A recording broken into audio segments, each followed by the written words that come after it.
because you don't want to have conversations. You just want to talk shit. Matter of fact, I think I'm just going to block you.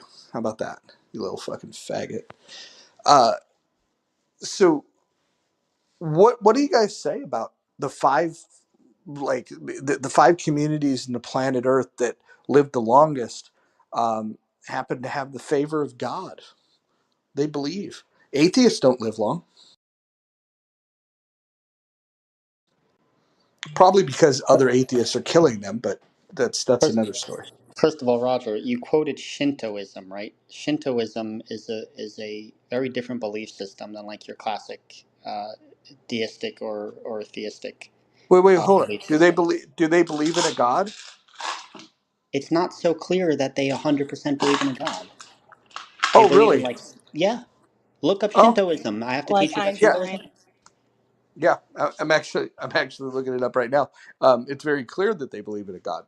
You want me to read something from it? Like how many times do you have the endurance to be wrong tonight? If I'm going to Rita. keep being wrong like this, then please bring it.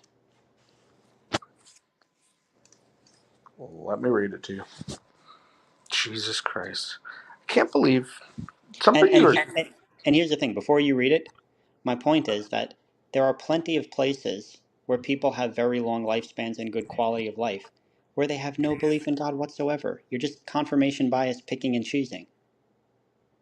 No, I I brought actually picked the. No, I picked the ones that have the longest longevity, and the top five Yeah. were all So even religious. even if I granted it to you right now, you're just making a pragmatic argument. You're not saying God actually exists. You're saying people who delusionally think a God's watching them, it helps their health a little bit.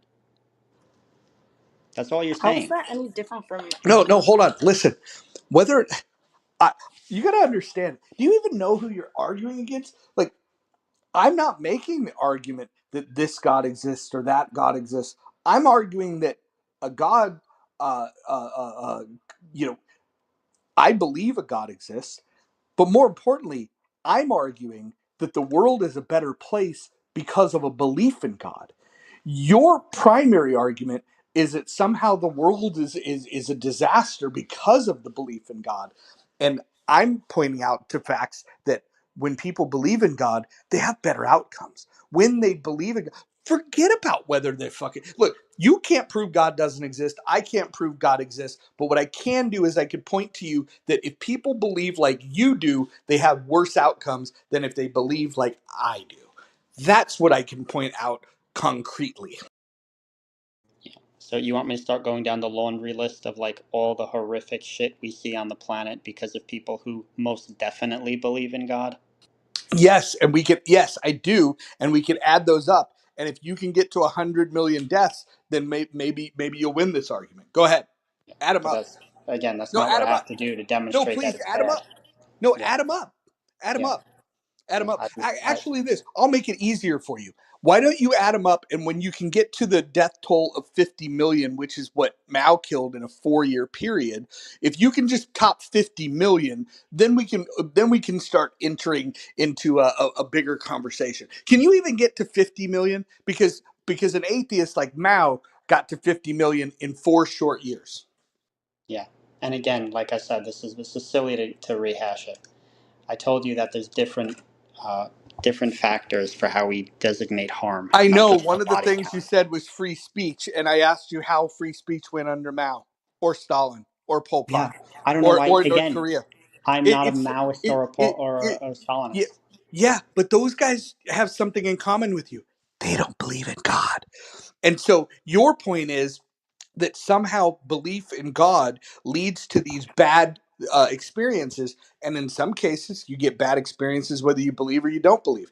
But concretely, when we add it up, even using your own metrics, the atheists lead to worse experiences Yeah. across the fucking board. Look, Roger, look, look. I said, I like talking with you. I know it gets a little emotional. If this is really the best you have to repeatedly bring down Stalin and Mao, two crazy authoritarian nut jobs, and you're going to ignore all the beautiful atheists who've existed throughout history, like Name Carl one. Sagan, Richard Dawkins, Christopher Hitchens, Stephen Fry. There are so many secular humanists we could talk about, and you're hyper fixated on two nut jobs I don't know what I can't offer you anything more than that. It's a Well, hold on, pure hold on, dumb hold on, argument. hold on, It's hold dumb. on, hold on. How have any of those people, um, counterbalanced the fact that atheists killed 100 million people? Like, what good did they do that counterbalances that? Because it's a random correlation. I mean, he also had a Wait, mustache. It doesn't mean anything.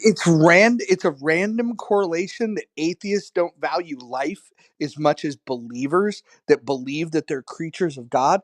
Like, you can't possibly believe the words you're saying. Yes, yeah, believing you're a creature of God, in fact, gives you more reason to like murder people when you believe that you can like send them to heaven. Only the death tolls are inversed, and it's the atheists that are killing more people. Yeah, and That's like the I part. said, That's the this, no. That's the part that you keep ignoring. Is that here's the facts? I want to just put the fact on the table. More people in human history have been killed by atheists than they have by believers. That is something that you have to accept as true because we have the fucking math to back it up.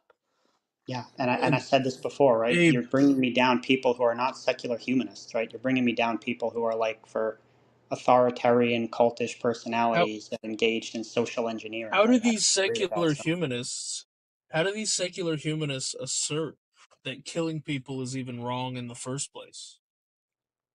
I've explained this before. I mean, you want me to? I can explain it again, but we're going to go off topic. But Well, hold on. But Manville needs to also understand that these secular humanists, in their own documentation, which is Humanist Manifesto 2, written in 1973, they include Marxists under their umbrella. So they certainly are not turned off by Marxists killing 100 million people. yeah, and that's not true again. But thank you for bringing it up for about the 10th time, Roger, because now I'm going to have to explain it to Manville, and I'll be happy to do so. So, Manville, if you look, Manville, you can go look it up.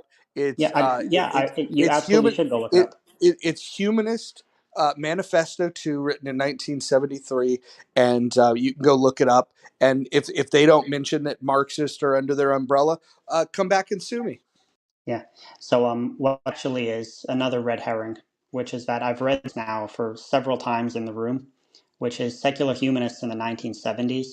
They were making a manifesto, which number one, they edit the manifesto all the time.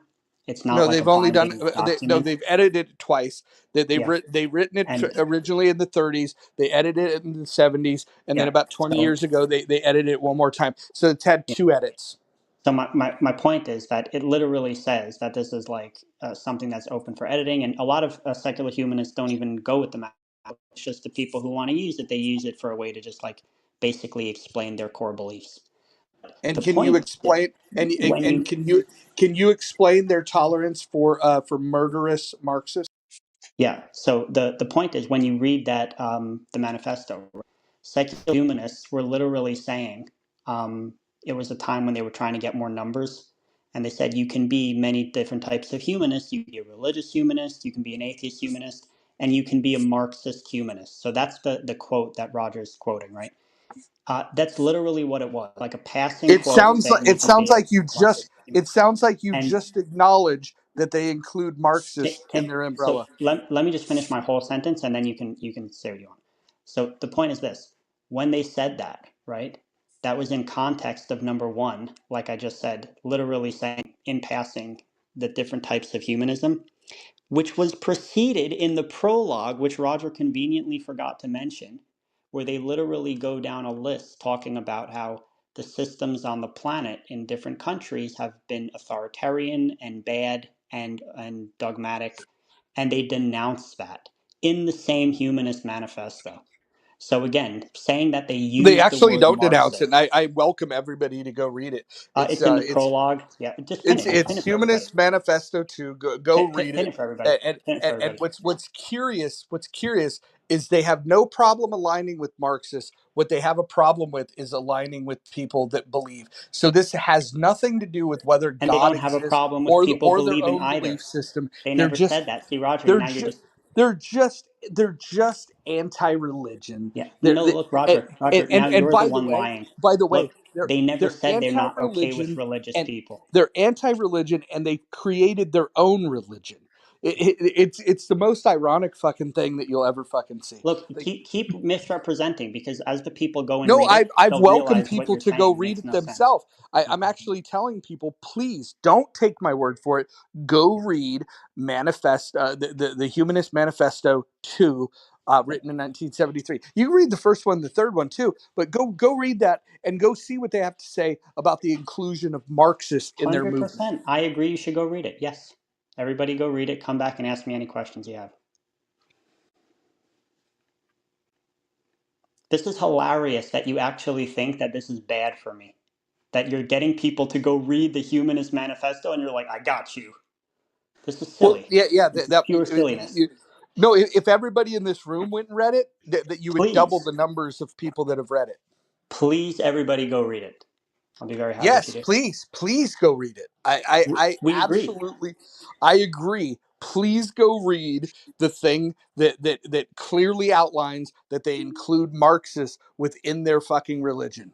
Yeah, which they obviously are referring to like from economic ways. They're not talking about No, murdering no, people. actually, they don't. You could, you in their own documentation, they also make the distinction that they don't agree with Marxists when it comes to economics because secular humanists do not make any recommendations on an economic system. So, Abe, you're lying again. Oh. Yeah, But wait, that's why are you presenting Marxism like, oh, the economics of it is good argument? I never What the said it fuck's was wrong good. with you? No, I good. I said they are to say that there are different types of humanists, and if someone identifies as a Marxist humanist, that's okay. I'm not a Marxist. I'm not even familiar with the philosophy. I'm just telling you why they wrote it.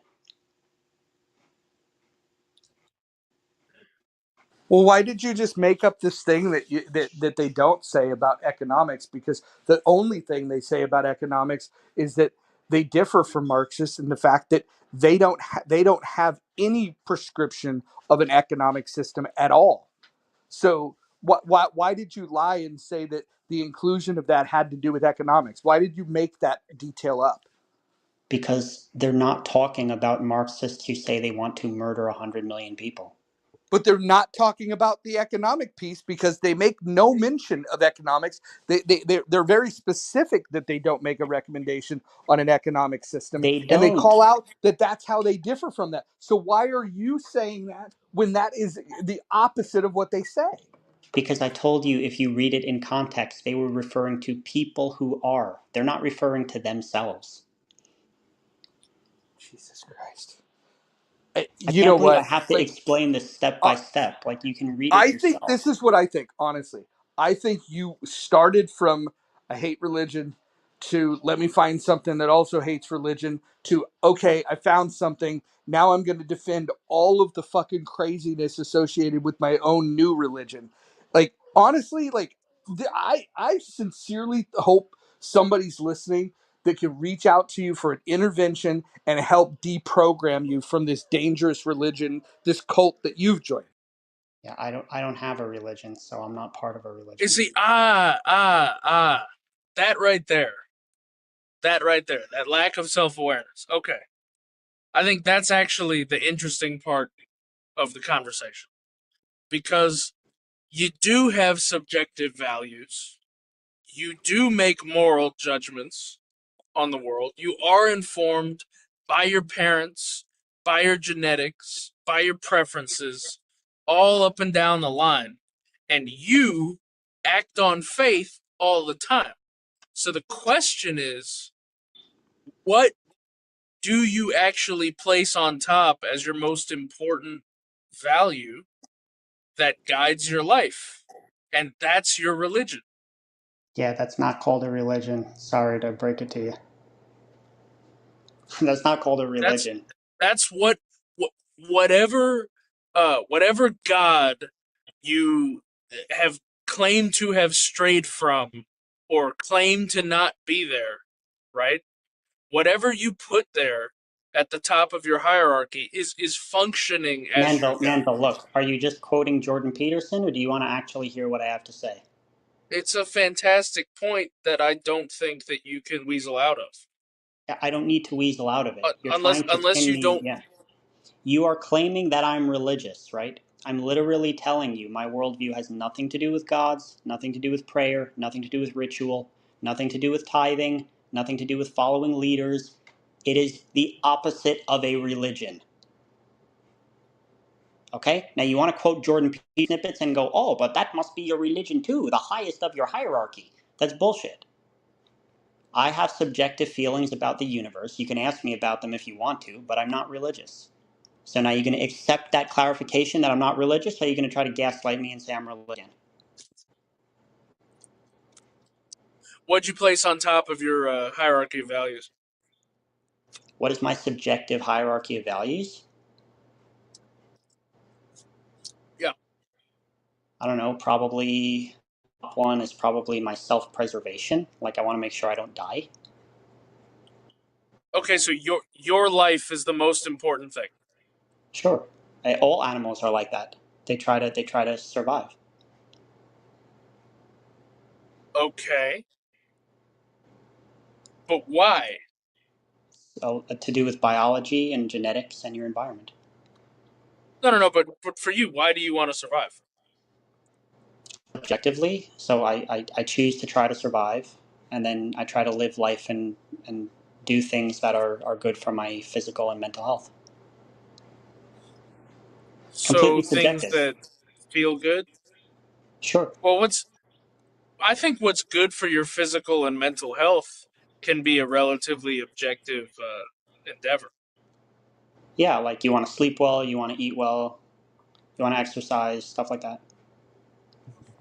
Right, and that so let's say those conditions are met. What does that provide for you? Well, it allows you a base to live your life. Okay, and this life, right, that you were born into, that you're pretty sure you're going to die of, right? Well, I know I'm But going to die of it. what's the point of it? Well, there's no objective point to it.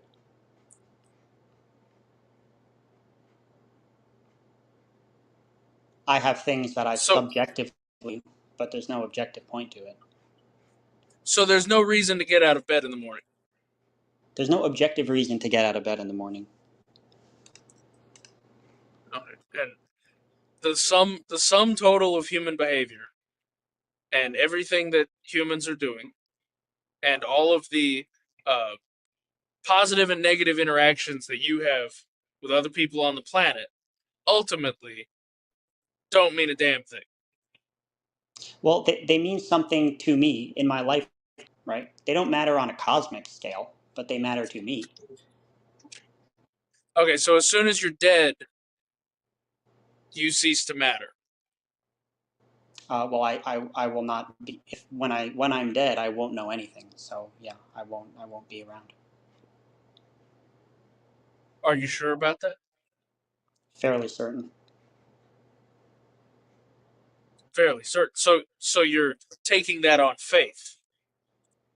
You have No, a you have a strongly held conviction that the evidence that we currently have highly suggests that when you die, it's over, and that would be it. if I filled up a cup of water out of the ocean and I told you that based on the evidence I have in this cup of water, the ocean is comprised of salt and water and some bacteria, right? Would that be a very good basis for uh,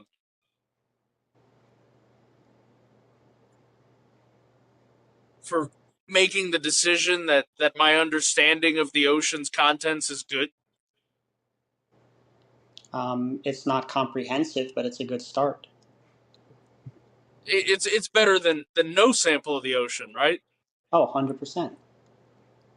However, given the relative scale of the ocean to a cup of water, and like us to the universe and how short we live would probably be not even a nanogram of water from the ocean, right?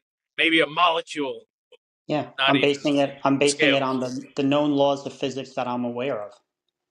I'm not Yeah, saying I know everything about which I'm the ocean. or the universe. I'm saying is analogous to being aware of like probably a proton in the ocean.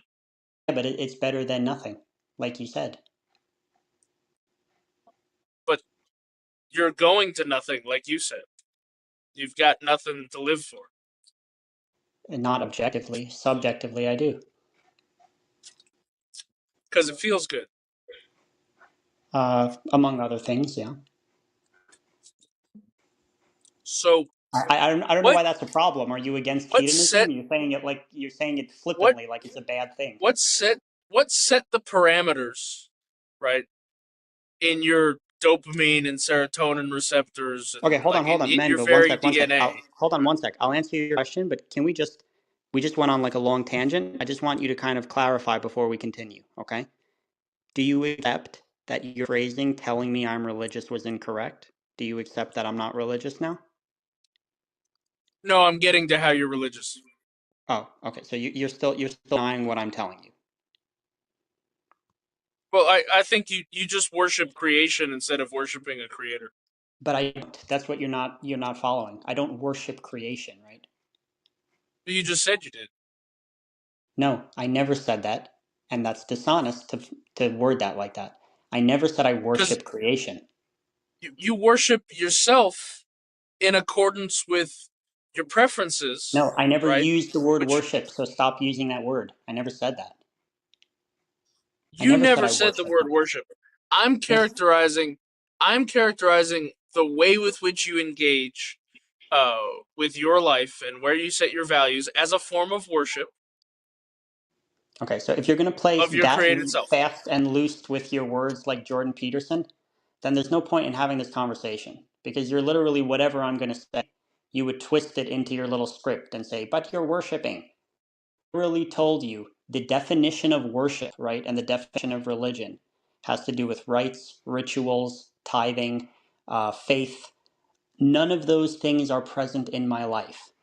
So for you to try to You reconfigure never it, went over the definition of worship until now. So let's go over the definition of worship. What is your definition of worship? the definition of worship is usually having to do something with a supernatural belief in some higher power, which you either supplicate, pray to, beseech, donate to, something to that effect, right? I don't do any of that in my life. So I don't worship anything. Uh, I think that's a very poor definition. Okay, well, why don't you tell me your definition? Well, I don't really like to uh, guess and feel things out. I'd rather just see what the fuck Google says.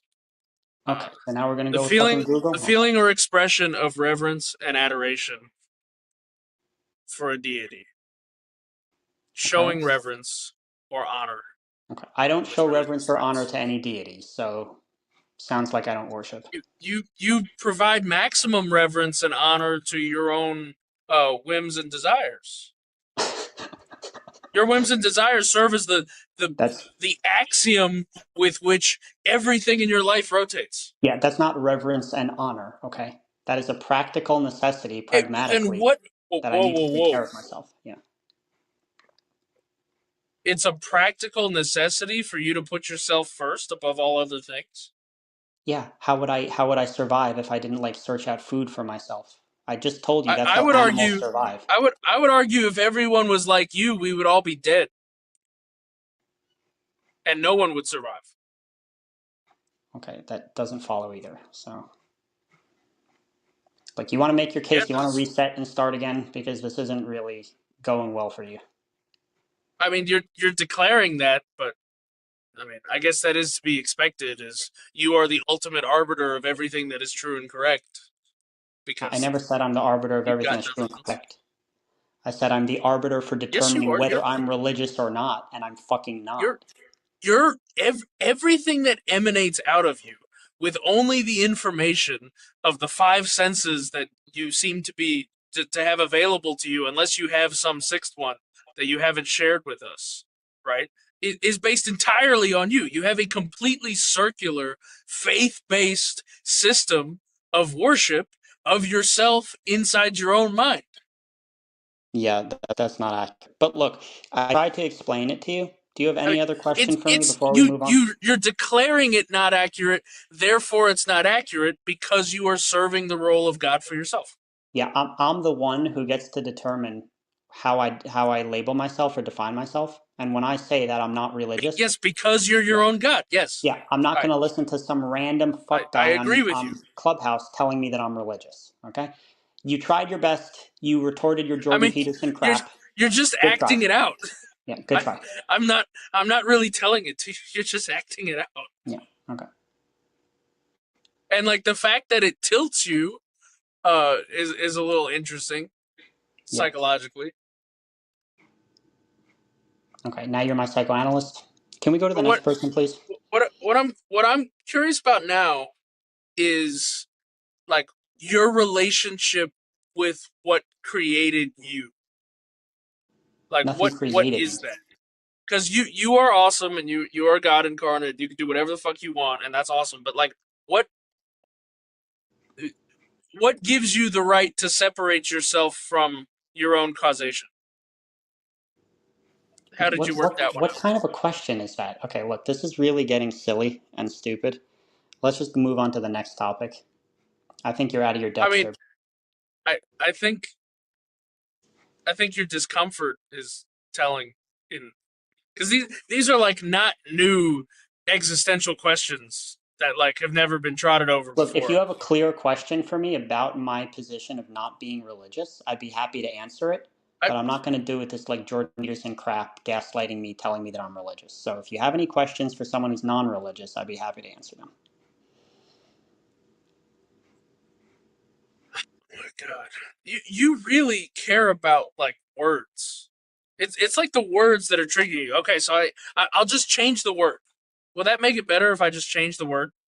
Yeah, words have meanings. When I'm telling you I'm not religious, right? What That the? I don't But match up with you're any of those you're definitions. you're the arbiter of. You can change the meaning of a word to anything you want because you're the only thing that matters, bro.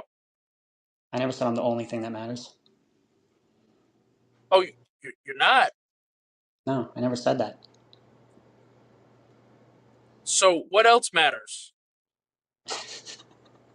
Like Where are we going not an with this line of exhaustive reasoning? Where not are an we going? exhaustive list, but what is important to you that you what There's have you many things decreed that as important? I subjectively value. I don't know where we're going with this line of reasoning. Abe, how are you, man? Hey, hey, I mean, Michael. How you doing? I think it I'm comes getting back to gaslit this by Jordan Peterson separation. 2.0 here. Where where did you separate the desires of your creator from the desires of the created mind that you operate?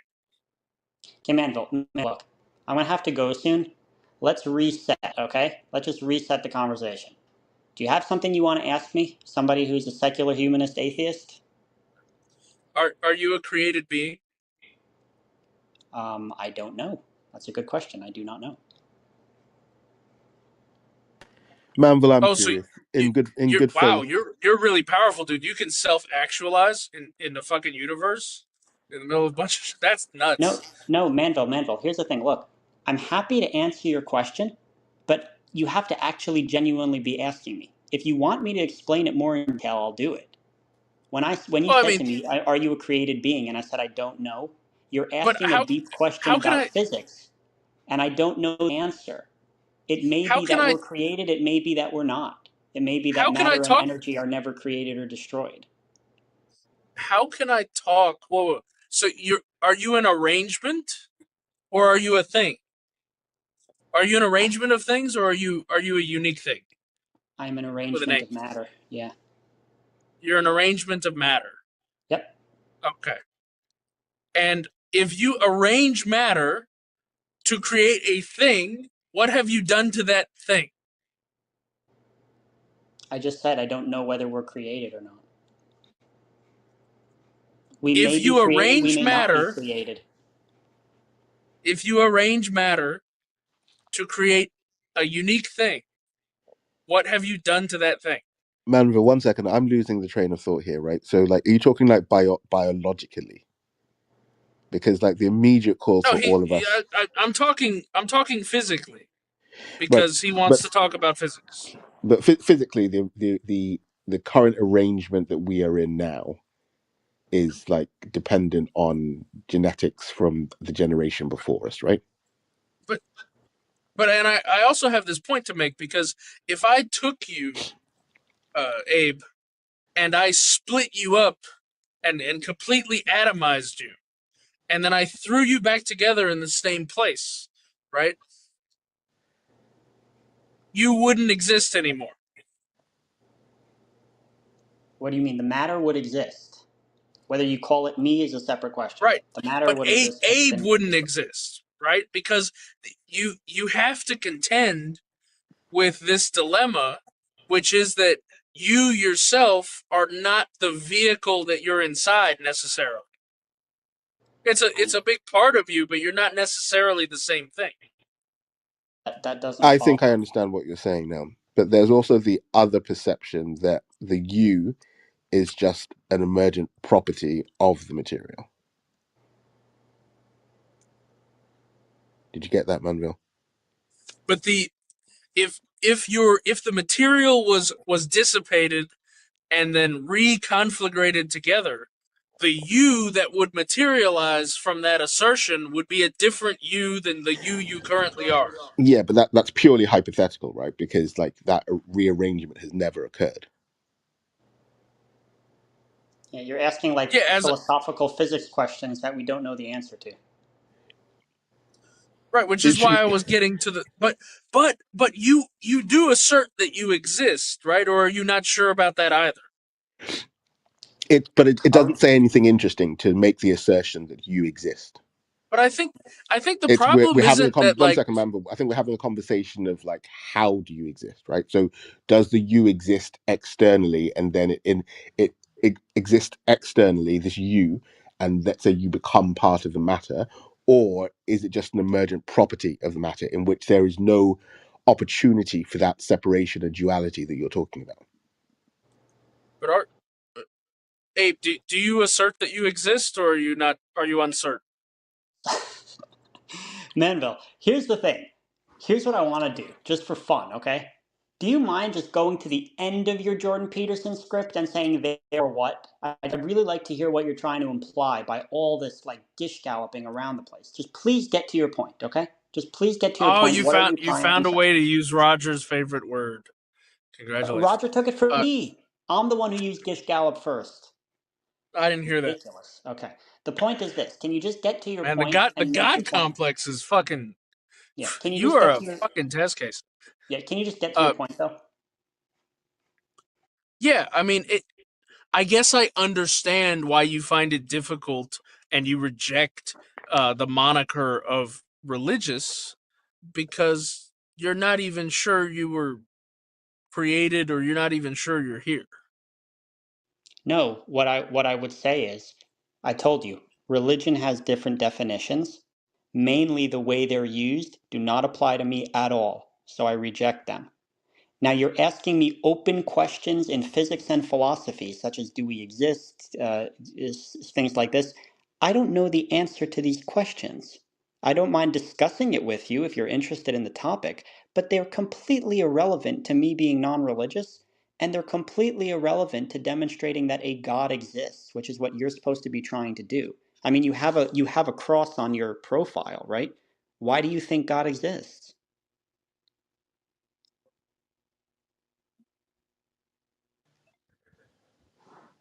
I think God exists because the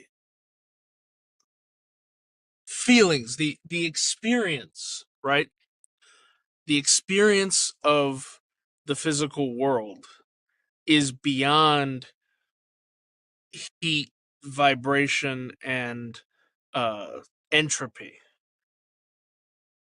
And we can point to heat, vibration, and entropy, and we're all these particles and we have these properties, etc., that we can measure.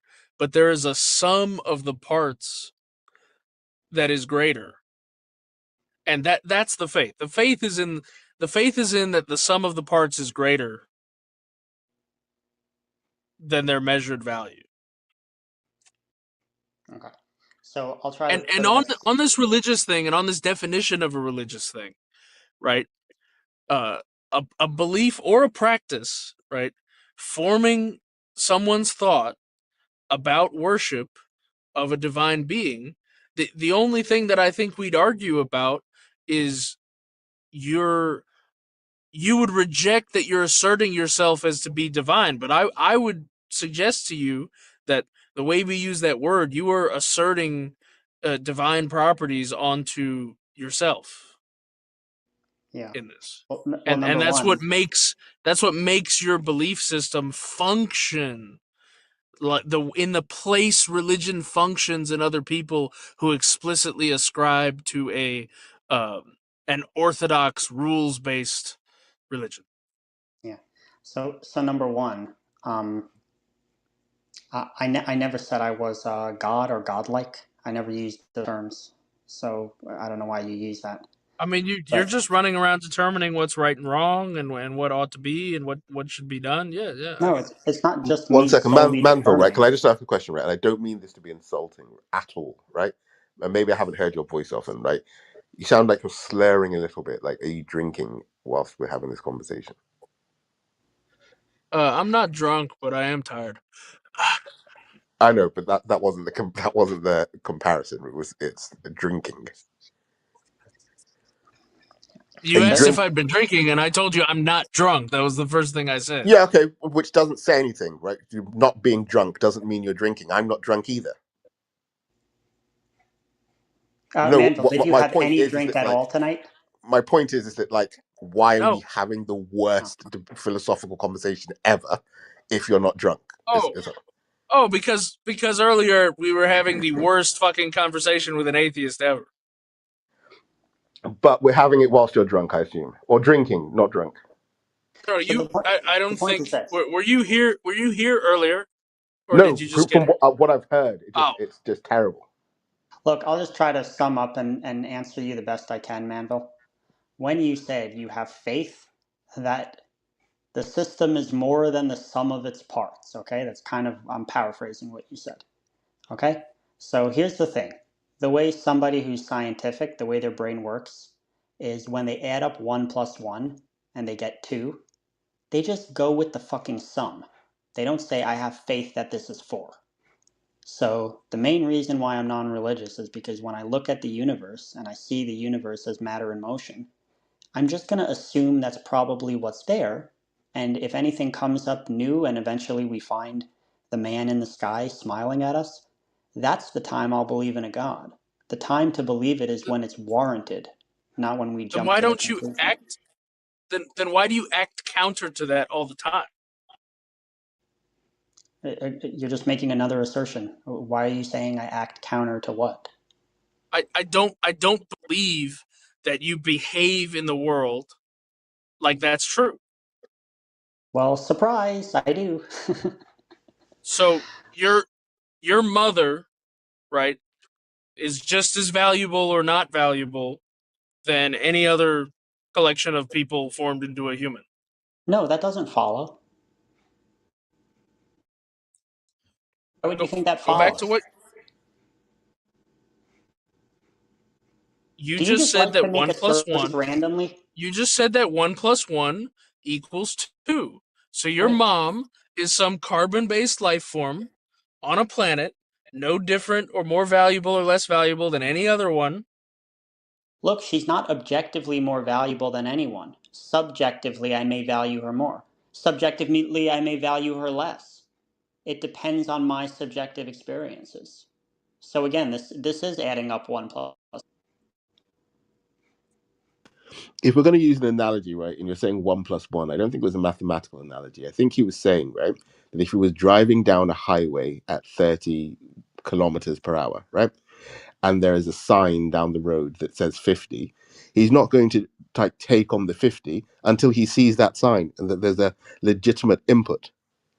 And so you might have a faith and say, hey, because of my experience here, I have an intuition that it's going to change and I'm going to change now. He's just saying that no, he's just going to wait until he gets the relevant data. Bingo. Why is that Which, by the complex? way, when I see the speed limit at 50, right? I generally do go the speed limit. But the point is, it's my subjective feeling if I want to listen to the speed limit or not. Under no delusion, I think that some guy in the sky told me to drive 50 miles an hour. I know it's other humans who paint a sign.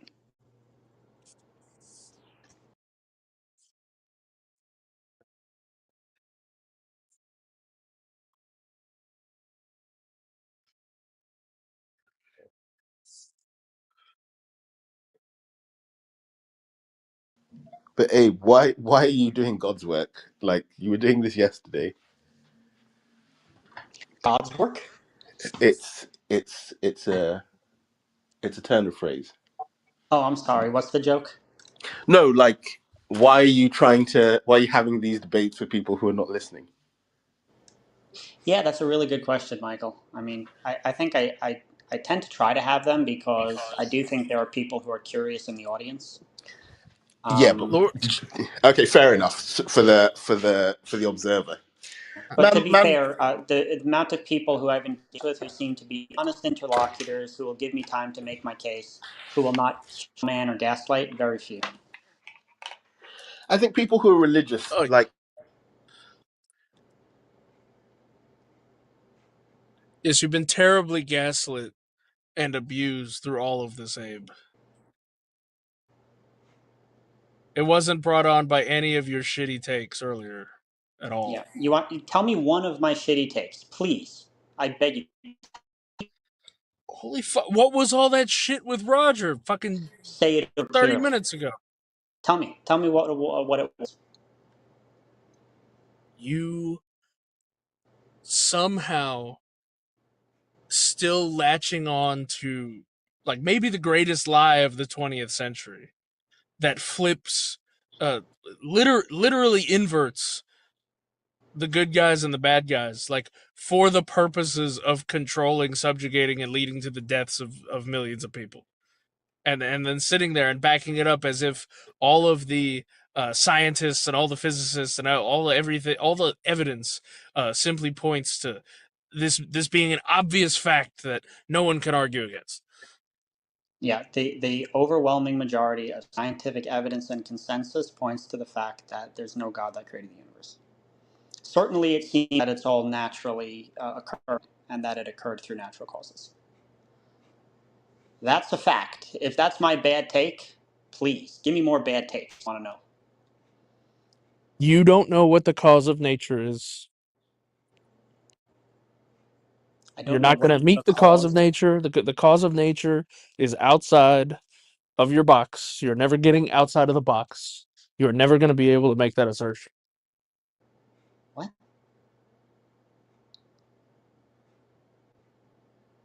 feel like this is really weird.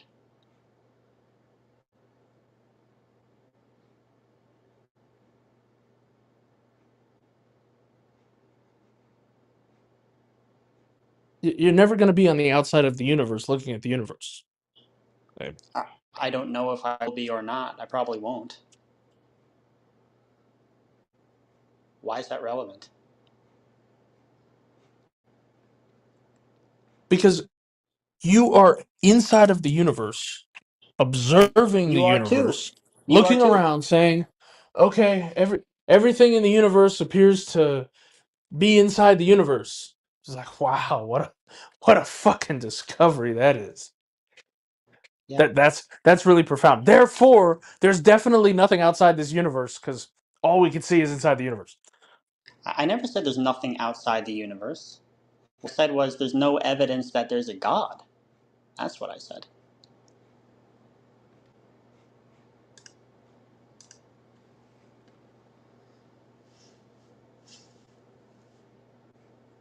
So, man, I'm still waiting for you to demonstrate why you think a God exists, right?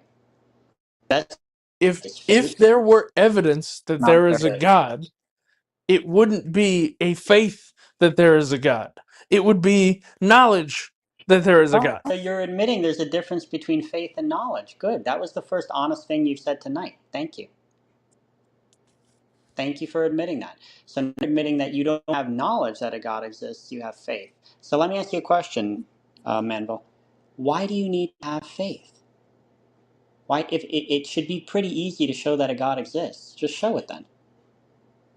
But you're saying you can't show it, so that's why you need the faith backup. For the reason I just pointed out. Faith is not a backup. Faith is what you're operating from. No, why would you operate on faith? Faith is the excuse people give when they don't have knowledge. You operate on faith, buddy. No, I don't. This acts I like don't have faith. This is again a gaslight. I don't have faith. okay. What do I accept on faith? Give me one thing I accept.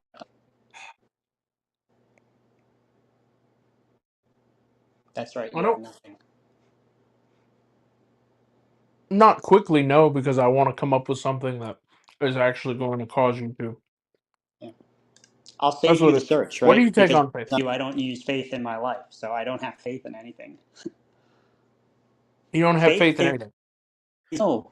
You Faith have is faith. You act on faith that uh, all the powers of the world are not going to launch their fucking nuclear weapons in the next 15 minutes. no. I don't. I don't have faith. If I believe that there's going to be a nuclear war, it's not because I have faith. I have reasonable expectations, and I hope that it's not going to happen. I don't know, and I certainly don't have faith.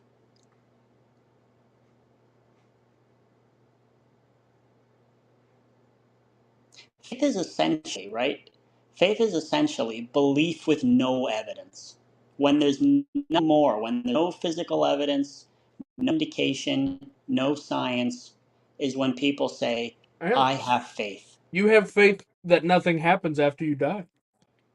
I don't have faith. I already told you. The evidence seems to point to the fact that when you die, there will be nothing. What fucking evidence do you have of what it's like to die? Um, the fact that we've watched a bunch of living things die. We know that when they die, their vital organs shut down, their bodily processes die, their consciousness goes away, and they don't fucking wake up ever. Whoa, their consciousness goes away?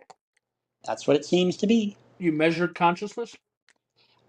I'm able to look at the way that people generally behave when they're conscious, and I've watched dead people, the way they generally behave when they're dead, and they don't seem like they're conscious anymore. Well, I'm not talking about like that they're awake and alert. I'm talking about their experience of reality inside of their head, consciousness. Yeah. I like I said, I can't 100% prove to you that we don't magically go somewhere after we die. I can just say that all the evidence Like, suggests that that's not the case. evidence and the scientific method has a Yes. margin of error. Faith has a margin of error as well. In that if you knew if you knew it for a fact with absolutely no doubt, it's not faith. Manville, let me ask you one question though. You're admitting, which I appreciate, that you used faith. So that's very honest of you, and I commend you for that. Why would you think that faith is a reliable way to determine what's true? How do you know faith is actually telling you what's actually true? What if it's false? I think that truth, capital T truth, and what's good are tied together. That lies fail, lies are punished. Evil fails, evil is punished. Right? Yeah. I'm Order sorry to prevails, chaos is dissipated. if Right? that's your definition, by the way, I understand why you believe the way you, but I'm sorry to burst your bubble that like the fact that something could be bad doesn't mean it's false. It might also be true, right? Sometimes good people get hurt, sometimes bad people prosper. Well, Sometimes good people die, sometimes bad people live. Sometimes the universe is not what we want it to be. you're making that judgment of a person being good or bad based on Yeah, my the subjective. knowledge available to you, right? The knowledge But I'm just available saying, to, you said what is true is what's good. That's for not a example, good definition. the knowledge available to an entity uh, that has the properties of the Abrahamic God as they have been described is a much different position to be making a judgment on than the knowledge available to you, right? I don't know what that means. Everybody makes judgments on the knowledge or you can only make judgments on what's available to you. Right, but an omnipresent, all-knowing being has a lot more information to work with, right? That's a claim that such a being exists, right? Before we talk about that being to determine whether it actually Well, exists. I'm talking about the concept of an omnipresent I'm being. saying that you're expecting me when you say what's available to me. What's available to me is not an omnipresent being. What's available to me is people who keep telling me that I they know have a you're not creature an who's omnipresent. omnipresent being. No, I know, but you are claiming that one exists.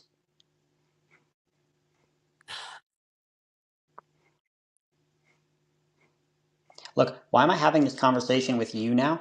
If you believe that a God exists, just call him into the room, ping him in the room.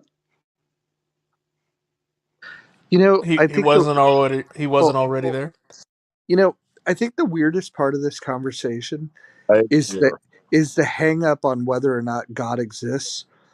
Like that's the boring part of the conversation. The real part of the conversation and the part that Abe doesn't like discussing is the fact that we have concrete evidence that when societies organize with a belief in God, that it results in less harm. And so when people reject God, a lot worse shit happens. And that's the thing we should talk about. We should ask the question, why, when we reject God, does such bad things happen at such a large scale? And why would somebody then that claims to care about human suffering embrace these ideas when they know that it leads to worse results? Yeah, and I've addressed that before, so. I don't think you've ever addressed it in a way that was satisfactory. I think what you're failing to acknowledge is that your whole position here is based on the fact that you don't like organized religion because of a bad experience yourself. Yeah, I've addressed this too, so. Look, Roger, if this is really the best you can do, which is like try to like ad hom or somebody when they're making an argument, and instead of Where grappling where with the I'm just where pointing out argument. where that you have a bias. It's not really ad hom. Yeah, where's the ad hom? Like, you know what's funny? Every time you have trouble responding to something, you want to say that somebody's arguing a fallacy, and the reality is that the fallacy in your argument is that your beliefs are centered around this idea that you claim is for a reduction of harm, but you're embracing ideas that lead to more harm. And then when that's brought up to you, you move the goalpost 1,000 fucking times to avoid the conversation. It's weird, and so I understand why you want to focus on, does God exist, does God not exist, because you know that the burden of proof and the evidence to prove the existence of God is not there. But that's not even important. The only thing that's important is what happens when a society doesn't believe in God. And when you look at the evidence of it, it's a scary thing, and I think people should respect whether they believe or not believe that societies are better off when the people believe in God. So, like I said, I addressed it, but the reason I'm not going into it again is because even if this was true, which I literally told you, that's not my position. I'm a secular humanist. I'm not a Marxist. I'm not any of those things. But if it was true that it was better to have a society that believed in God, right? This again avoids the point. You're making an argument from pragmatism to say that we should believe because it's useful, not believe because it's true. And I'm interested in whether it's actually true. No, no, no, no, you're not. No, you're not. that's not your interest. Your interest, because if all you cared about was seeking truth, you wouldn't spend your time arguing with people that are on some other belief system. What you're trying to do is you're trying to cause people that believe to come around to your way of thinking, which has nothing to do if you believe that society look if you look at the evidence and understand that societies that are organized around belief have better results, the idea that you don't care, you only care about truth, like then you're basically saying that in your personal pursuit of truth, you're willing to harm other people and harm society, which is extremely selfish. And I think if you had a belief in God, you'd be less selfish. Yeah. So again, do you want to talk about whether it's actually true, or do you want to just talk about whether it's useful? Well, first of all, whether God exists or not, I don't know if you just heard what I just said over these last few minutes. I don't care about that argument. I think that's a dumb argument to have because everyone that goes in engaging in it understands that neither side can prove their case. Neither Yeah. side can. So, Atheists don't yeah, have to prove their case. This is well, what you keep repeating. then they should shut the fuck up about it because if you can't prove your case, then it's pointless for you to talk about it, No, right? atheists The, don't have a claim. okay, well, then all the more reason for them to shut the fuck up. No. Why should they shut the fuck up any more than religious Because people shouldn't shut the fuck because up? because they don't have a point to make. You just said. Uh, No. Their point is you're that right. people are believing things on poor So evidence. but anti-theists and people whose claim is God doesn't exist, uh, absolutely are making a claim. So gaslight. So, I'm I sorry, mean, you if completely disconnected. I didn't hear what you said. I mean, hey, just a question. So, is it worth even discussing kind of the social benefits or lack thereof of religion, or is that something that you're just not even worthy of your time or attention? I'm more interested in the visible harm that's religion's done over the past like 1,000 years. Yep, We and don't need more ass he kissing for has religion. zero concern with all of the death that happens due to atheists. Like in fact because the atheists have killed 100 million people just in the last century, he's okay with that. It's the harm that happens with Christians and Jews and Muslims. Those are the things that bother him, and Yeah.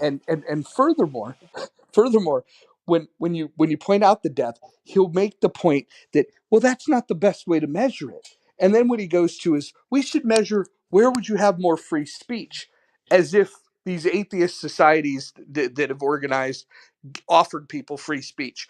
Like every single point you've made, like you defeat your own art. Like there's really no point of even arguing with you because everything you say is either based on a lie or when we walk it through to what you're saying you're interested in, we find out that atheists have a far worse track record than any believer ever has. So let's go to something smaller than mass murder. Humans do like to mass murder each other, but let's just go to something like community and structure in a local community. Like that sort of binding of a local community. I think that's plenty of documentation and peer review anthropology and peer review sociology that you're kind of less friends, less community connection. Is it worth kind of discussing what role a religion might have in binding together a local community? Look, let me just respond to the thing before. You can't just say, like, look, the communist regimes did bad things, therefore, atheism worse than theism. It's not going to Wait, hold on, be, hold on, hold it's on, not going to hold on. be, Wait, hold on. hold on. Before you say that, no, hold on. Before you say that, yes, I can say that because here's the point. Right, because The you're numb. point. Excuse me. Do you want to hear what I have to say first, or you just want to overtalk? I'm gonna overtalk. Thank you. Oh, okay. Yeah, Uh, thanks. yeah, yeah, I'm gonna overtalk. Thanks. So here's the point, and here's why I can say that because what he said he was interested in You're going to is overtalk again just to make the point. that you already made? Yeah. I'll just move your faggot ass down to the audience. I don't know what fucking rooms you're used to coming into, but you're not going to come into my room and try to fucking inflict your fucking will. You can kiss my motherfucking ass. Whether you got a god or not, you can burn in hell, faggot. How about that? You know what? I'm done talking to you fucking atheists. You guys don't believe in shit. So what's the point of talking about this stuff? You guys, guess what? You're not going to fucking heaven.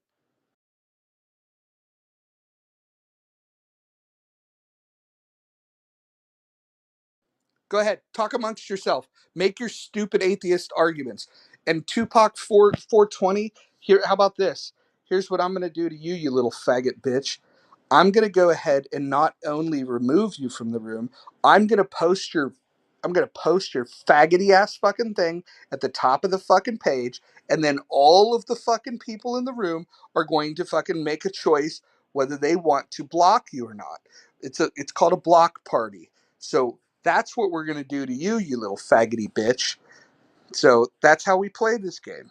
Don't ever fucking try to get on my fucking stage and talk your shit, you little fucking pussy. You can tell Roger's true commitment to libertarianism and kind of a free exchange of ideas. You somehow believe that libertarianism has anything to do with you think the government has something to do with running a fucking room in which we're having a conversation? How about this? Why don't you take your faggoty ass to the fucking audience too, little bitch? I'm not in the fucking mood for you little faggots tonight. How about that? I don't listen. I don't have to open these rooms, and I certainly don't have to entertain stupid fucking idiots. You guys are fucking too stupid to fucking talk to. If I'm being fucking dead ass serious here, not bringing you up 2-pack 420. Matter of fact, let's see. We've got his profile up top. You guys can block him. I'm going to do the same. And then what we'll do is we'll just make sure that he's never in these fucking rooms ever again. And maybe he'll learn some fucking manners. Go catch AIDS sucking dick, faggot.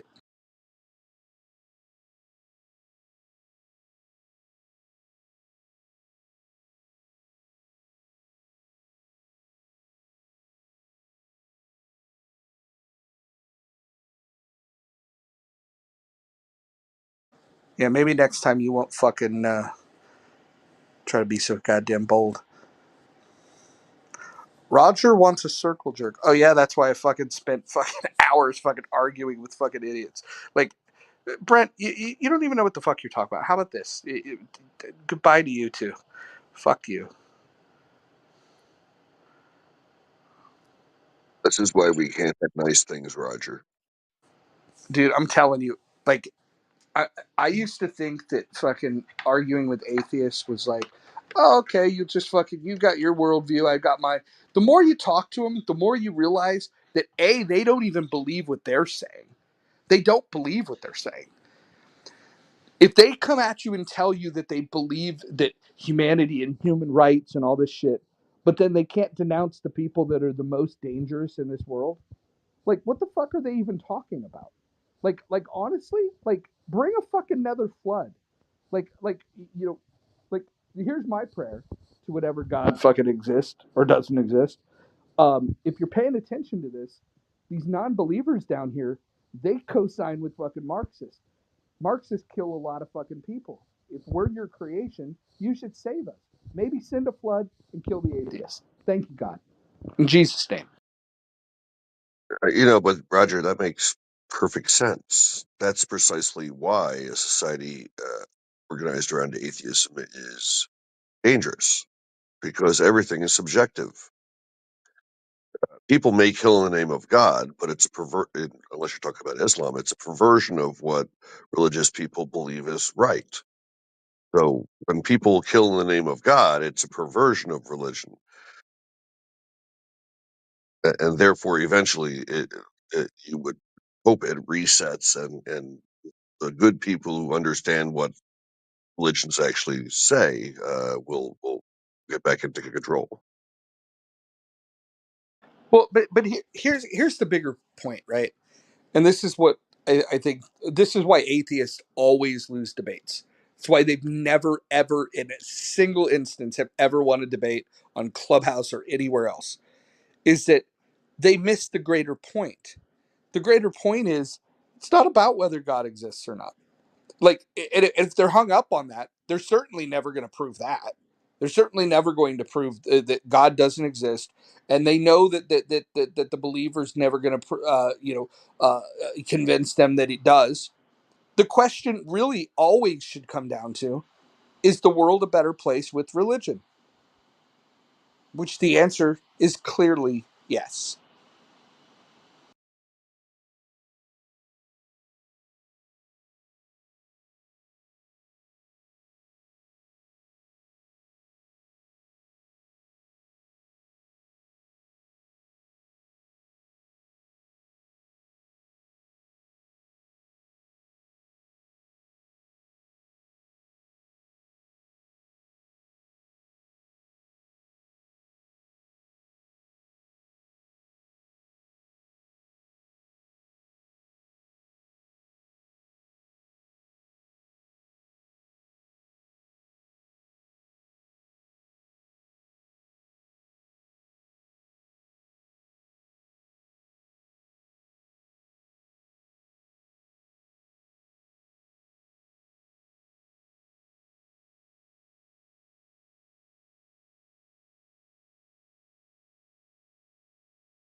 Roger, I'm going to have to go soon, but I just have a question.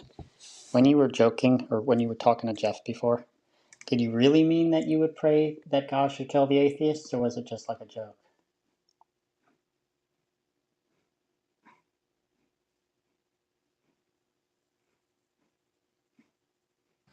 Why would you worry about that if God doesn't exist? Because if you think a God does exist, I'm just curious whether you meant it seriously or whether you meant it as a joke. Well, I guess the bigger question is, why are you concerned about that? I would think that you would laugh that one off if God doesn't exist. I, I didn't say I didn't laugh at it. I said I was just curious if you could answer the question, please.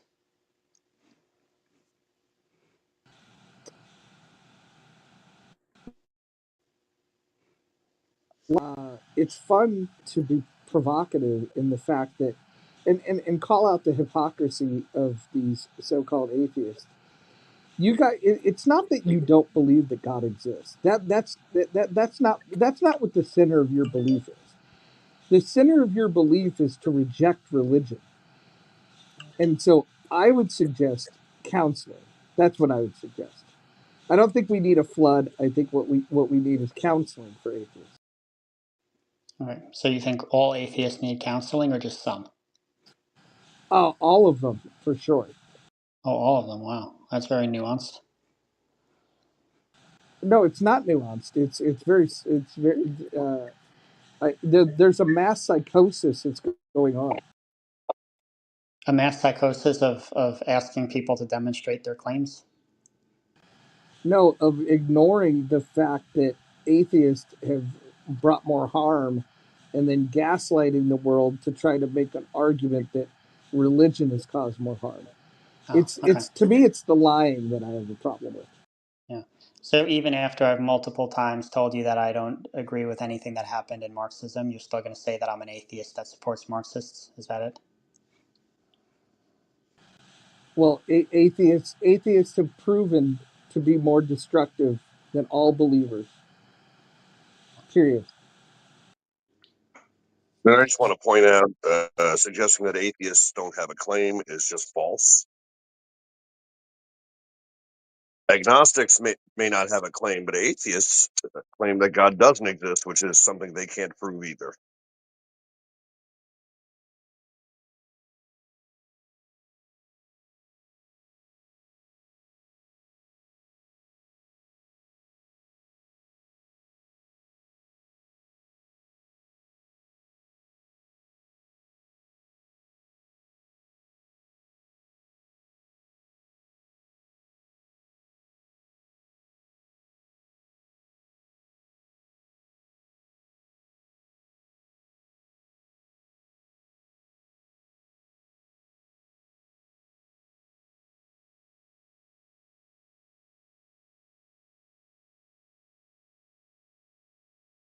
I'll take your silence as an acknowledgement that you misspoke earlier when you said that atheists don't have claims. Oh, no, that's not acknowledgement at all. That's just I'm not engaging with you, Jeff. No, why? Just because you're like too much of a pussy bitch to actually talk to someone who's going to call you out consistently? Yeah, proving my point again. You claim to not make a point, and I think you do it fantastically.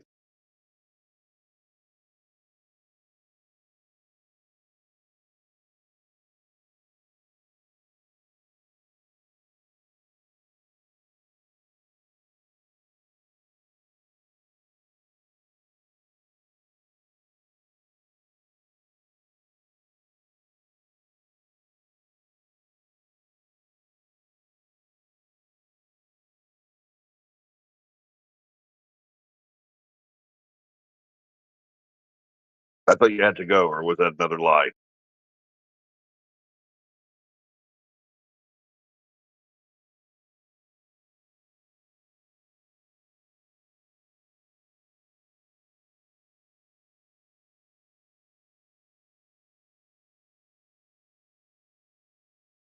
Roger, this is not honest Abe. This is different Abe. All of these debates end the same way. They all it they don't like the real questions. They just don't like answering.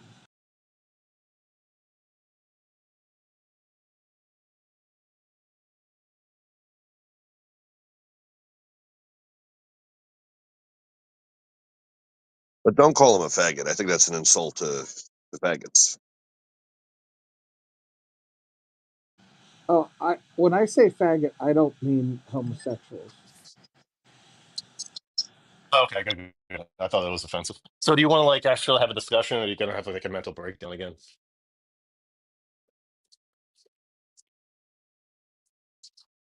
Okay, so what I was saying, where your inference kind of fell apart, right, is when you say that, um, look at the atheistic regimes and communism or whatever, and look at all the bad things they did, right? Well, what Abe was saying, what I think he was saying, I was in here for a long time, is not just theism, bare theism versus bare atheism, right? When he says theism is harmful, I think what he's referring to are particular or theistic worldviews, maybe Christianity or Islam or something like that. So he's going to be perfectly coherent in rejecting, Islam, Christianity, and Marxism, right? While still arguing that atheism or some particular atheistic worldview would be better for society. And Abe can correct me if I'm wrong about that. Tupac, this is literally what I've explained for about like 2 days now, Well, which is hold on, that, Abe, hold on. Let me respond. Let me Are respond these just because like these guys are just it, highly regarded? it, Is that the issue? no. Here's the issue: is that you would think that if somebody valued human life, they would denounce Marxist, but the humanist movement, they include Marxist in their group. This is the problem. And so and if you don't believe me, don't take my word for it. Go look up the Humanist Manifesto 2, written in 1973, and you will see that they include Marxist in their umbrella. Now, Abe will distance himself from it, but his own religion, which he doesn't call a religion, calls for the inclusion of Marxists because they like to fluff their numbers. Then he'll make up this lie and say, "Oh, well, when they include them, they mean the economic piece," which actually in this same document they talk about. They are where they differ from Marxists is in the fact that humanists don't have any prescriptions on economics at all. So Abe just makes things up as he goes along around this stuff. But the more important thing is that when we ask him, uh, you know, do you think that society is better off with religion, without religion? He'll say clearly without religion. And then when you bring these things up, he'll dismiss that and say, well, maybe it's not the best measure to look at death. Maybe we should look at free speech. So then when you look at what the atheists have done in societies that they've organized when it comes to free speech, you see that they're even more egregious. And I'm not saying that religious societies have been great when it comes to free speech, but it's been far worse in atheist societies. And these are facts that are measurable. And Abe just doesn't want to acknowledge any of the facts associated with what I just said. All right, it's just a place where we just monologue and gibberate instead of like exchange ideas in coherent, like linear fashion. Yeah, so look, like so You atheism isn't a got religion in the same way that theism is not a No, religion. It's secular just a humanism predicate. is. Secular Uh, humanism uh, is. okay, so then he's not a secular humanist as a religion, as like a specific codified like worldview. Okay, right? Correct. Again, his point is Correct. his point still okay. So his point still stands. Then he doesn't need to adopt any particular worldview, just like you don't need to adopt Islam, right? The predicate atheist or theism, right, which is a part of like a worldview, right, is not relevant here. He's talking about saying some particular atheistic worldview, presumably the one that he wants to adopt is going to be better for the world. That's the thing you need to attack. no. But Tupac, here's the fallacy you're arguing. Um, he has argued that all religions are evil and bad. Okay, well, maybe it is the case that all the token things that we call theistic worldviews are evil, but that doesn't mean that theism simpliciter is evil. There's two different things there, because there could just be a contingent effect on the world, right? Here's a famous example from philosophy, right? A chordate is an animal with a heart. A renate is an animal with a kidney, right?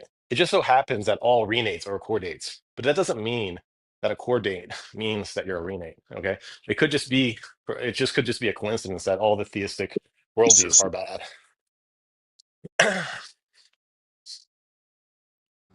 Yeah, you're not getting to the heart of what Abe's position is.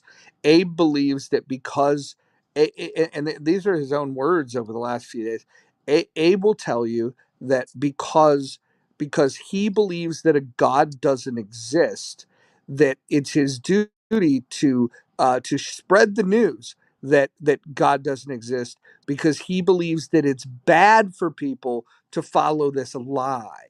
And so it's not just okay for him to have his own belief.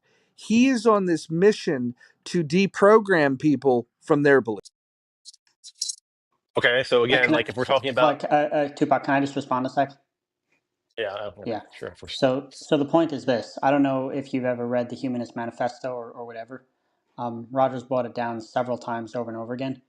The point is, I don't think I need to tell you, because you're not saying, you are acknowledging that being atheist is like tangential to like supporting Marxism.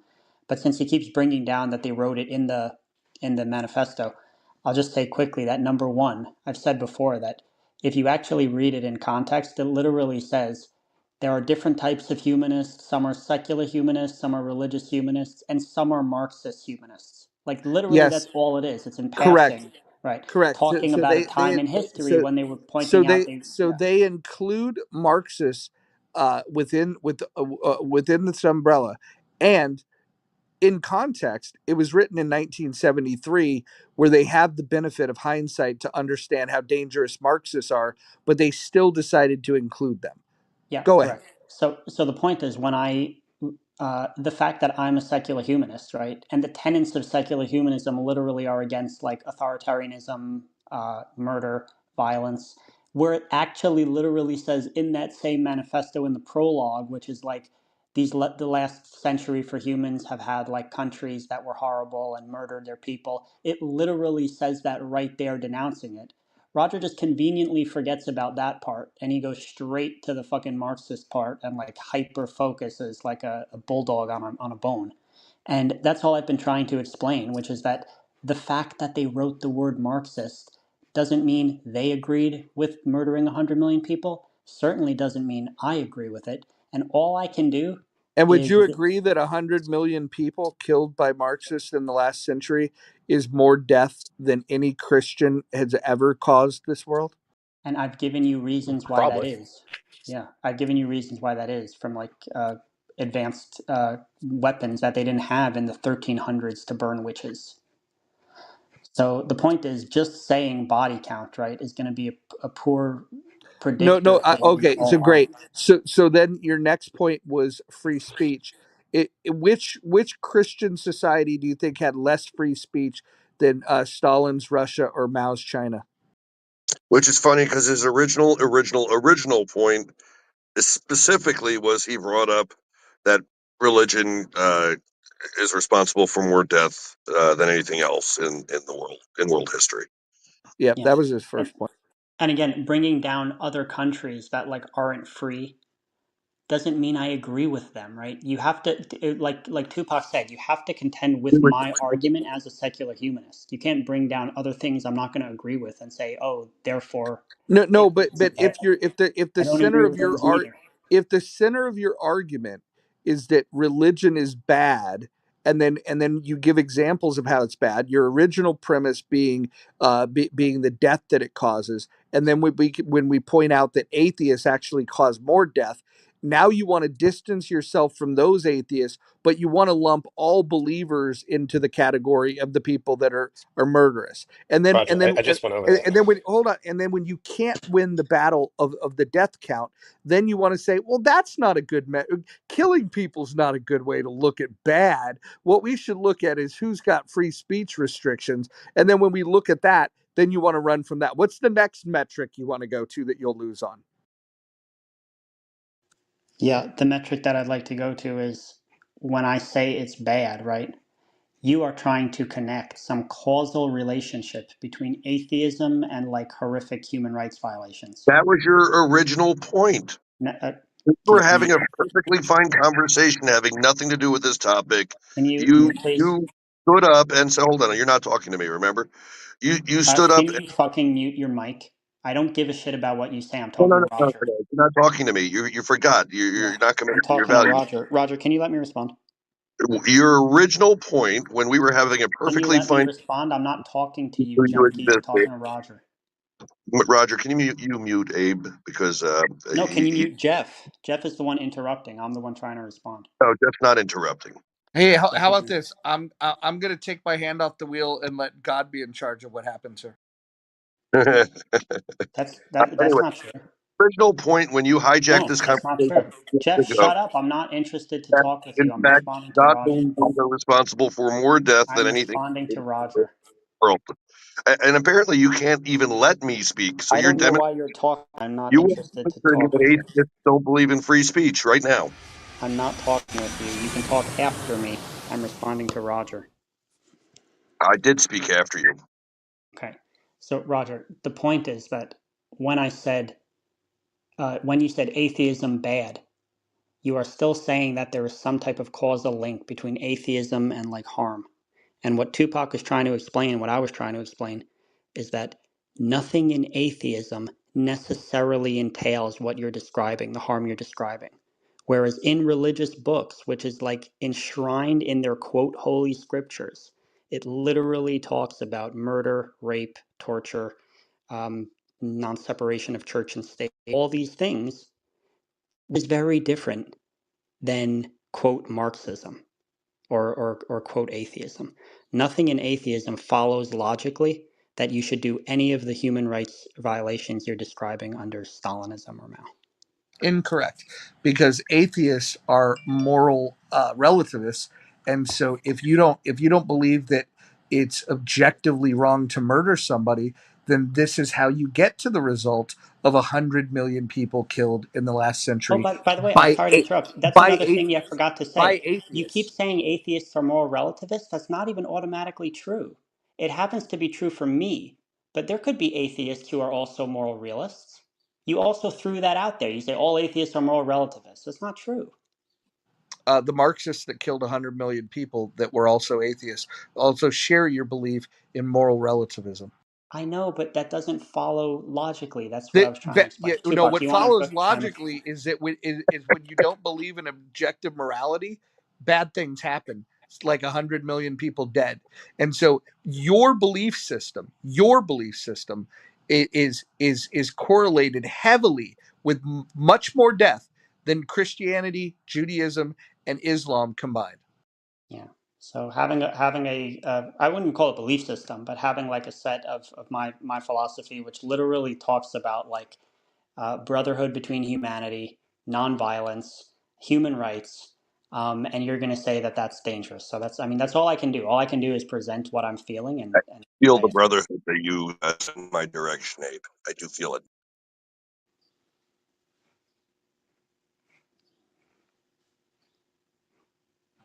Yeah, there's nothing in the founding text of Marxism that says go kill 100 million people and make the majority of them believers.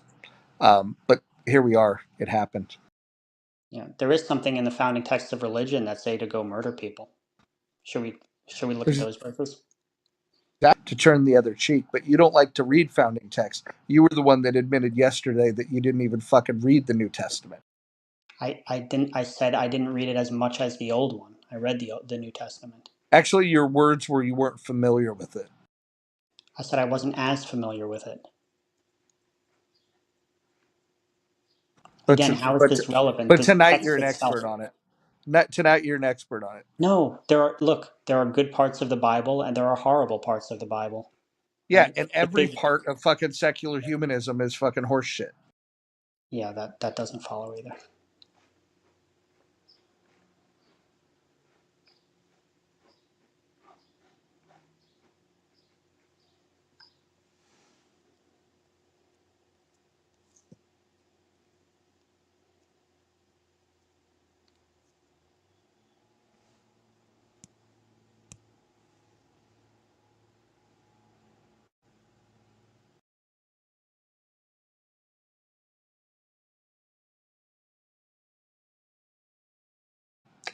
I just want better outcomes for society.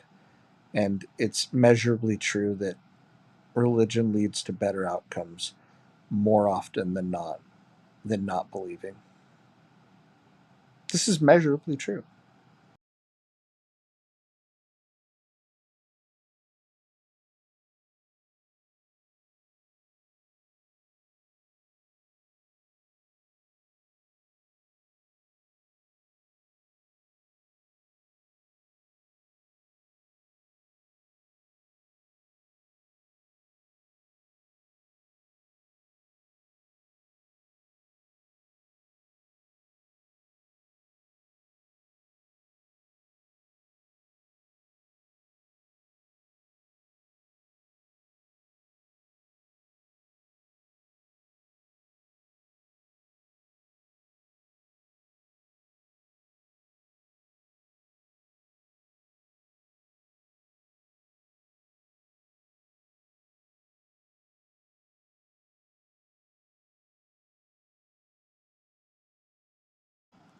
What's the number one atheist country in the world right now in 2024?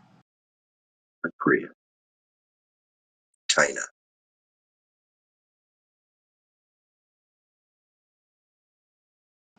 Abe, what do you think?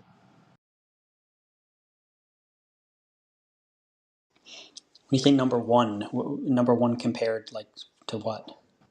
Well, let's use your value system around what was it? You believe in human rights and free speech. Which is the number one atheist country that promotes this? Human rights and free speech. Um, Yeah, in 2024, which atheist country promotes human rights and free speech? yeah. Like I said, no country is really like a really good secular humanist country yet, but I'd probably say the Nordic countries like Sweden, Finland, Norway. The Nordic countries, I think, are pretty good. They're not perfect, but they tend to have some of the highest like quality of life for people. Interestingly, they were all established as Christian kingdoms. This is completely irrelevant. I answered the question. Context is always irrelevant to Abe. So, Roger, those countries are pretty good countries for quality of life and humans, free speech.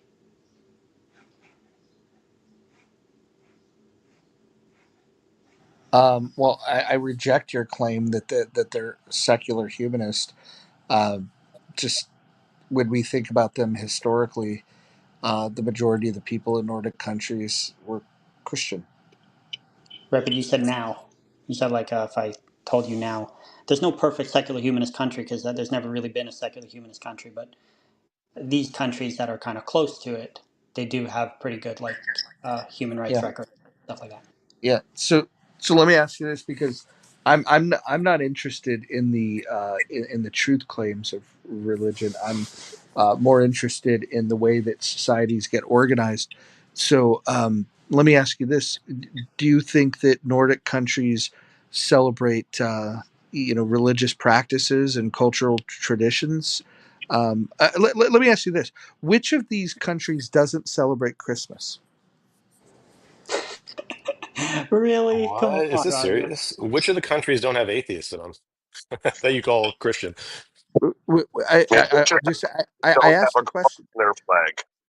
So I'll answer the question, but I'm very confused. I mean, what they well, I celebrate understand Christmas? you're confused. You've been confused for 3 days, but try to stay with me here. So these countries that you just mentioned were organized as Christian countries, and they still follow Christian traditions, but you hold them up as bastions of atheism. Go ahead. Yes, yeah. Celebrating Wow, Christmas doesn't mean you're not a fuck. Roger, this is sad. Really, this that's is bad, really man. low. Yeah. So is Wait, your wait, view now hold on, that hold. following Christian Christmas, like Wait, celebrating Christmas, is what's good for wait, society? wait, Is that wait, it? wait. Hold on. So you celebrate Jesus Christ's birthday? And you're an atheist? Really? Yeah, Walk me through a this. lot, What? ton of people No, do please that. walk me through it. No, please walk me through it. Do you know? Do you realize that like a ton of Christians want to say that Christmas should stop being celebrated because it's like secular, right? But People a ton. 100% celebrate Christmas without any notion toward Jesus or any care about Jesus. It's just a Uh huh. cultural holiday. Hold on. Is it a Christian tradition? Yes or no? Yeah, Are the Nordic countries organized as Christian countries? maybe in the beginning, but definitely not now. And if you think that like following Christmas is like a marker of that, we just have different definitions of being organized around Christianity. Well, no. Hold on. When you organize a society, this means many things. You start drawing influence from the text that influences things such as your laws. Would you make the argument that there's not actually No, which but yeah, sure. which There's Christian influence in hold on their core which documents. Sure, why which not? which Nordic country didn't derive their thoughts about their legal system from Did you hear what I just said, Christianity? man? Look, sure, we'll just No, grant no, that they no, use no, I didn't Christianity hear in you because you were drafting. speaking while I was speaking. Yeah. That's the Yeah. So point of it's why you shouldn't granted. do that. That's the It's point of why granted. you shouldn't do that. Okay, all right, Meta. That's the point of why Yeah, you great, shouldn't do great, that. great, great, Yeah, yeah, great. It's yeah, yeah. granted that these countries used or looked to Christianity and it influenced their core documents. Okay, what's your point?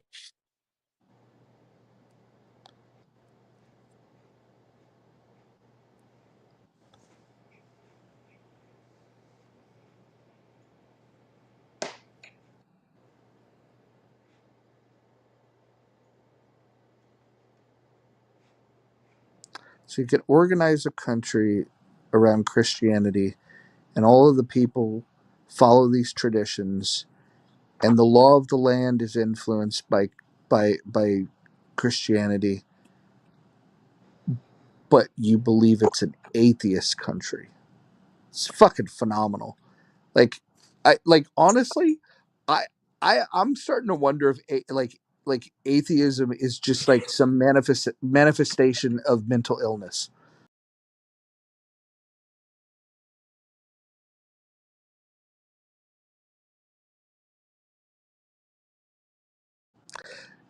Because here's the thing: you could not believe in God, you could not believe in origin stories, which again, those are two separate things. Uh, by anybody that's logical, you would separate those two things. But for an atheist, it's not good. Like they don't care about their belief; they care about what you believe, and that preoccupation with what other people believe. I like to me. I think that's a mental disorder.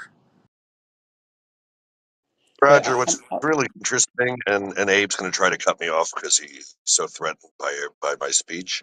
But like the answer to your question is there are only 4 countries in the world that practice state atheism, and he's not going to point to any of them. They are officially the People's Republic of China, the Lao People's Democratic Republic, North Korea, and the Socialist Republic of Vietnam. Those are the examples of state imposed atheism. That's it. Not Sweden with their cross on the flag. Not Norway with their cross on the flag. It's those 4 countries. Is there a reason why you left China out, Abe?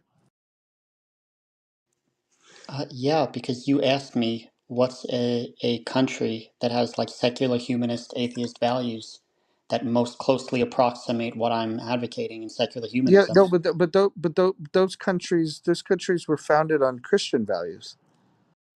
And I just okay, but what? Oh, did he Can leave? you Or did he, show me evidence that secular humanist values are what the Nordic countries believe in?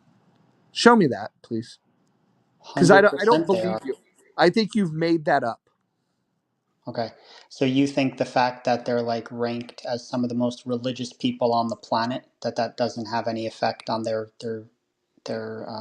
legal system and their country? These are Uh, literally You people who are some of the happiest people on the planet, and they have no fucking God whatsoever. They don't even care about it. Who now is the this? now the argument is based on happiness, The, Roger. the, It's the, moved from killing to free speech, and now he wants to look at the rankings on happiness. We could look at that list. I'm sure you'd find some fairly religious societies on it. I know Well, Israel's on that. I would love to see I would love to see where the people of these Nordic countries identify as secular humanists. I don't know if they identify as secular humanists. They certainly are non-religious.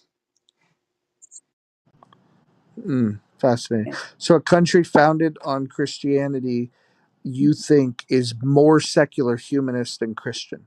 Yeah, I told you before. Tupac asked you. He said, "Why is it relevant if they like Well, celebrate Tupac Christmas?" respectfully was a retard. Okay. Well, the point is, can you answer the question?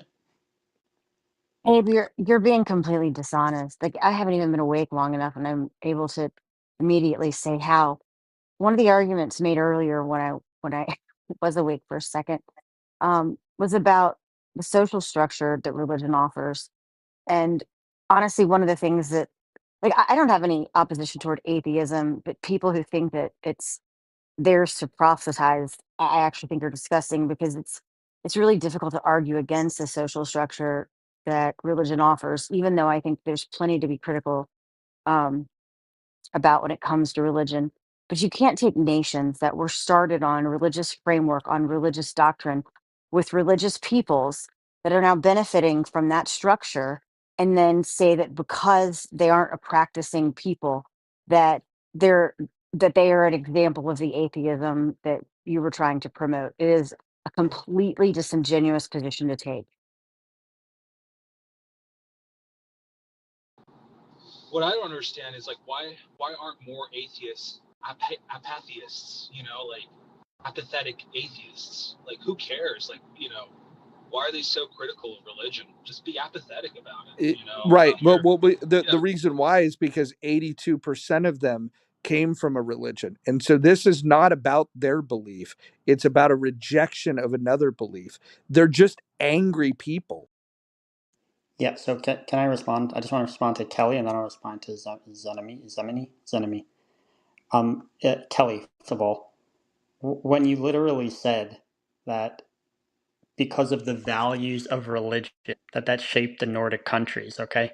The Nordic countries in the 16 and 1700s were literally burning people at the stake.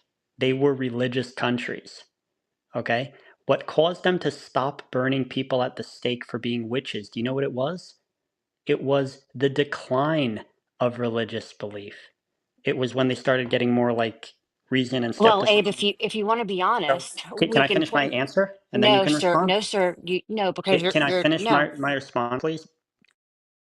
So we can be honest about this and we can acknowledge that everything that had religion, especially prior to any kind of reformation, went through what you're talking about.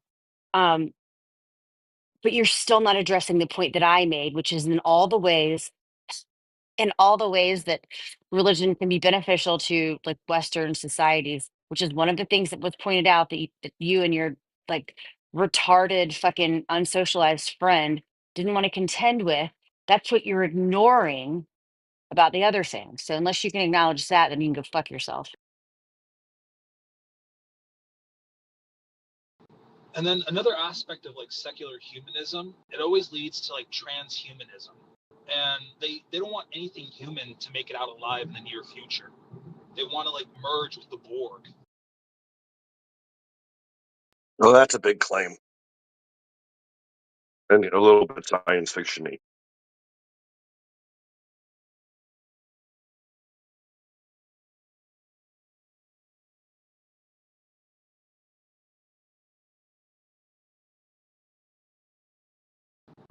I don't know. I think they're mostly like post-humanists. They think technology will save us all.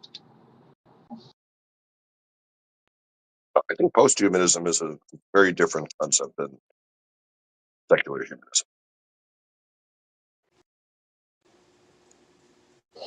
Okay, so after that little tantrum, can I finish my point? I'm Well, not interested, but listen, Abe, you're welcome to talk with other people. I've heard you for 2 days be dishonest and gross. And even if we were to find some common agreement, I would probably be embarrassed by that. So why don't you respond to the other things you've heard? Because the only opportunity that I've given you so far to respond to me, you wasted the first time. Yeah, okay, thank you. So here's my point. When you look at Abe, I'm not sure what I just said that you didn't fucking understand. Just because all these other people have been playing with you like some kind of a three-legged frog, I'm not interested in it.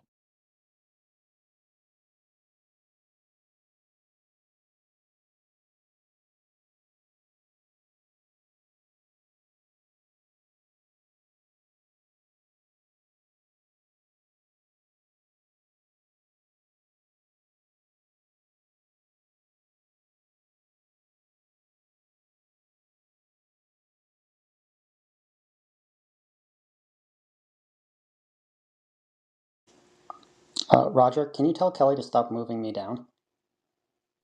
Yeah, Roger, tell me to stop moving him down. Yeah, I mean, Abe, honest to God, like you can just address the other things that you've heard. How about that?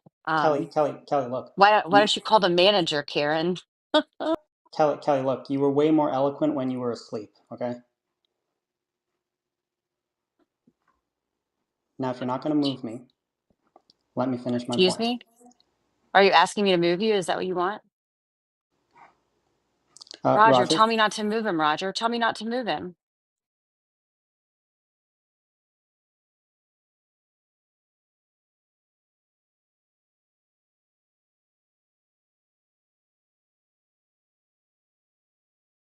Oh no, Abe, I can't bring you back up.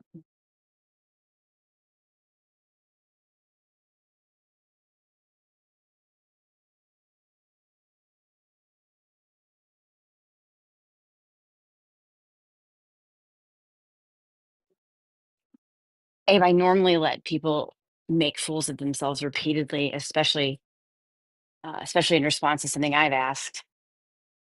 But I don't think you deserve that respect because, like I said, I've heard you babble on for 2 days. You haven't engaged in any conversation that people have tried to have with you, honestly, at all. You've repeated yourself. You have disregarded positions that people have taken that do contradict reasonably and honestly with your arguments. You pretend as though everyone's stupid unless of course they agree, or yeah, if they agree with you, like you think they're smart. Otherwise you think they're stupid. You call everything that goes against your priors an ad hominem, even if it isn't.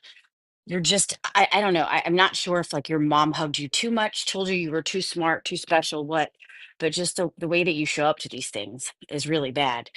You would do yourself a favor if you could actually contend with arguments, but you don't.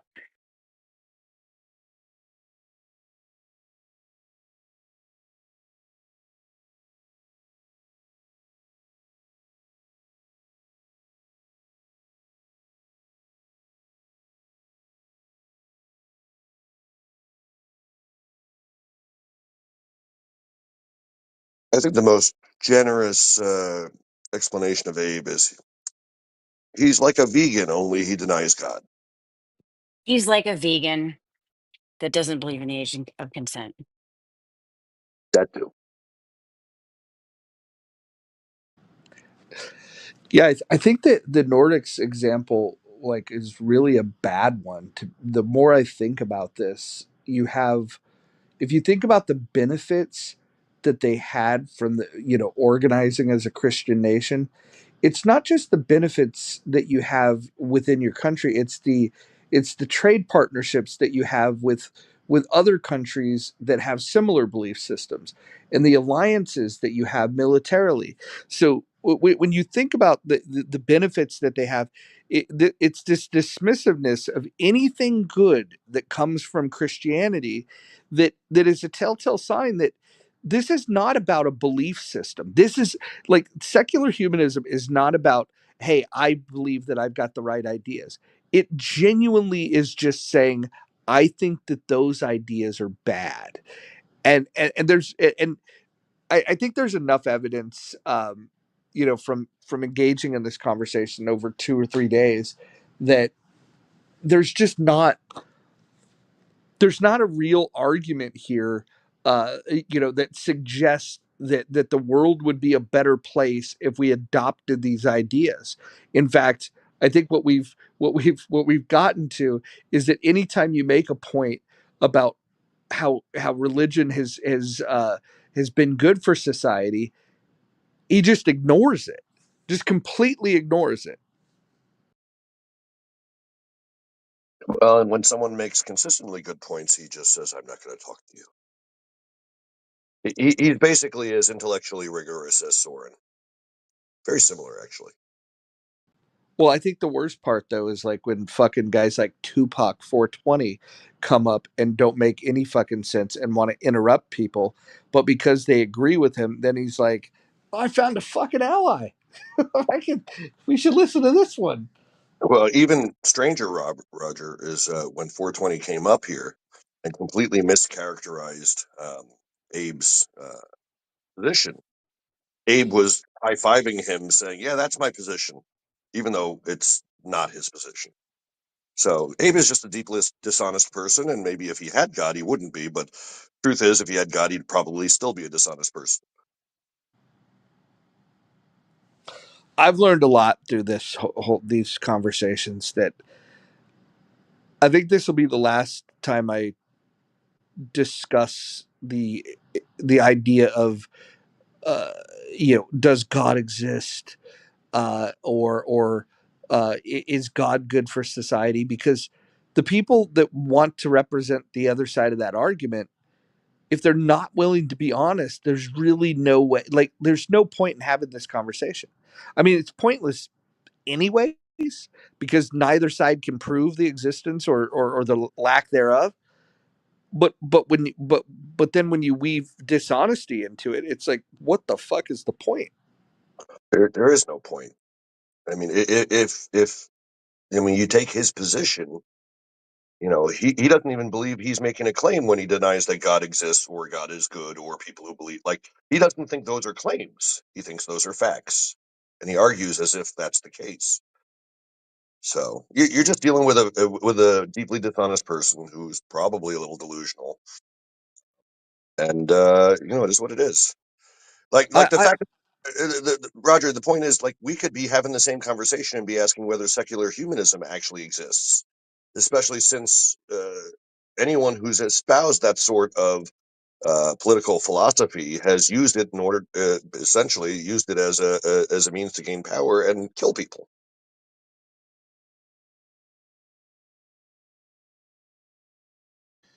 Yeah, it's crazy. I wonder. I wonder if we could try to have this conversation with Steve Appel. Steve Appel's like, he might annoy some people, but at least he's not dishonest. Oh, he will be the issue. I mean, the problem is if you are a religious atheist, you don't have like your biases impact your ability to have this conversation. So now, if you're just an atheist and you're like, I don't believe in God, but you do you. I think I'm smarter than you, but whatever. Like, those are good and decent people many times. But these atheists that feel like they have to espouse atheism because, like, they have some moral responsibility that comes from God to deny his existence, it's a weird fucking abortion of a philosophy.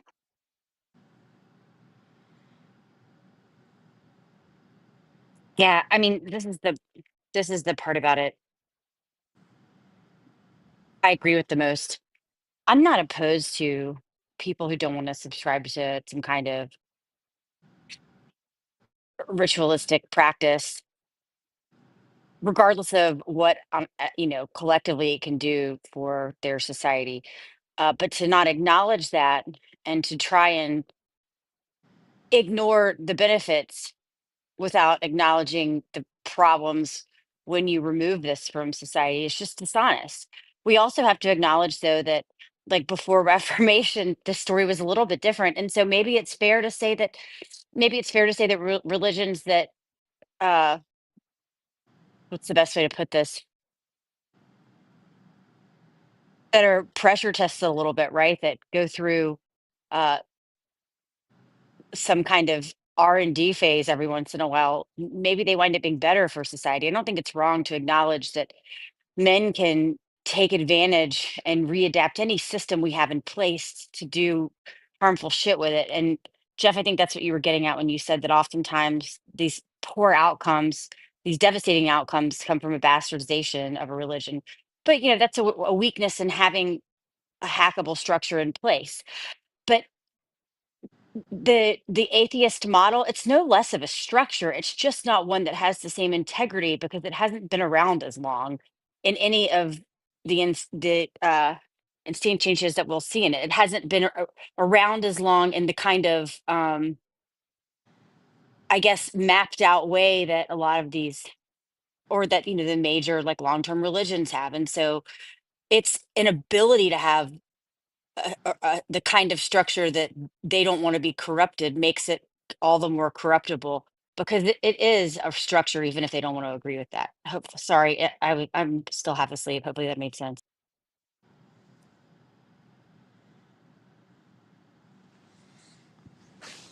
But that means you're halfway, Kelly. It's probably more awake than Abe at this point.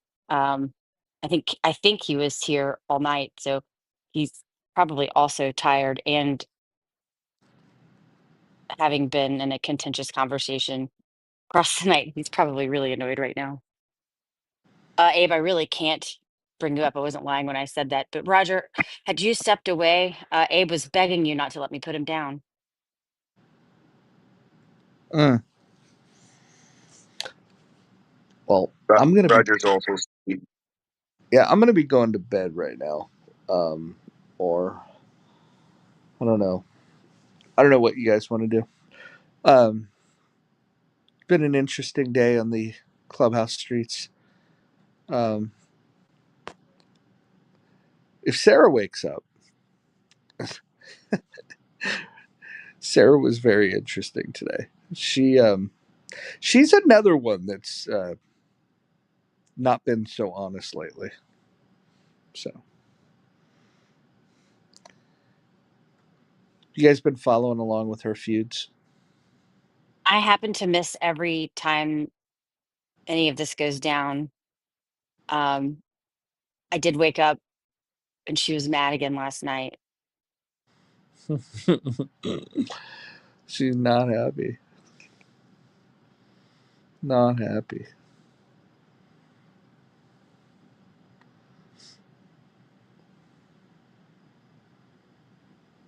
Wait, did she storm out of here? Oh yeah.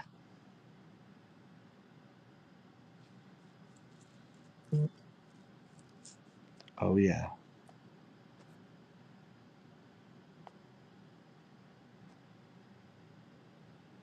The drama continues.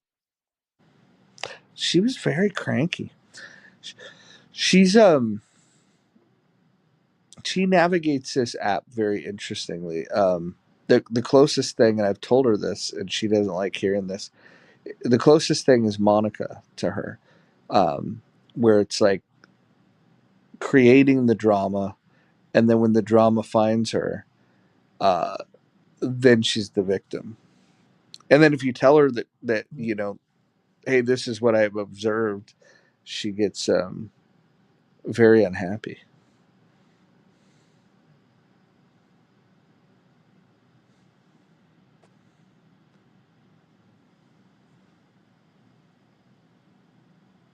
There, there's like something lost too. I don't know if it's I can't tell if it's like kind of like you didn't know the skull was like an emoji that meant funny right away.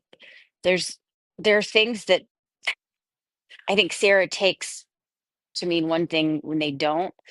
Um like there's confusion sometimes. So or it seems like that. Again, I've never witnessed any of this, but I don't know. Uh I just wish it wasn't consistently Sarah. I get so much activity in the back channel when this stuff is going down with her, because she'll message me, she'll have her friends message me, and then some of her friends will even message and say, "Hey, Sarah told me to message you, but disregard because she's fucking crazy." So it's just fucking weird.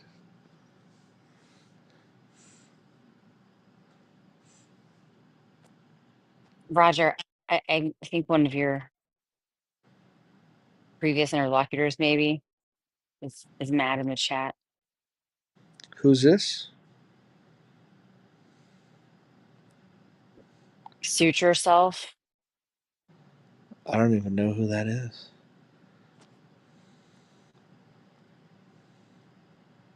Hmm. It looks like he came from, I don't know, are there atheist rooms?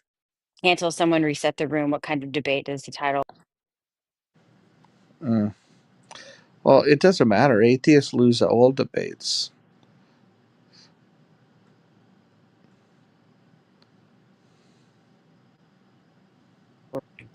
Well, I invited him up so he could hear his piece, but he doesn't seem interested. Yeah. I guess he's canceling himself. Who do you think's the smartest atheist? Honestly, there's no way I would know because the smartest ones wouldn't run around proselytizing atheism. Hmm. I'll tell you one of the stupidest ones is Sam Harris. I wouldn't know that either because he is a human quaalude.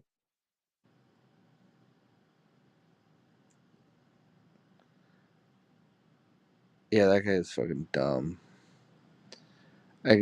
I couldn't believe I fucking bought his book and read that fucking shit. It's the worst experience reading a book in my life.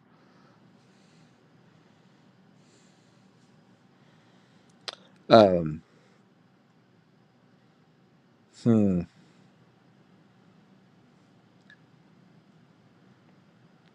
think I'm gonna pop into Uncle Steve's room one day.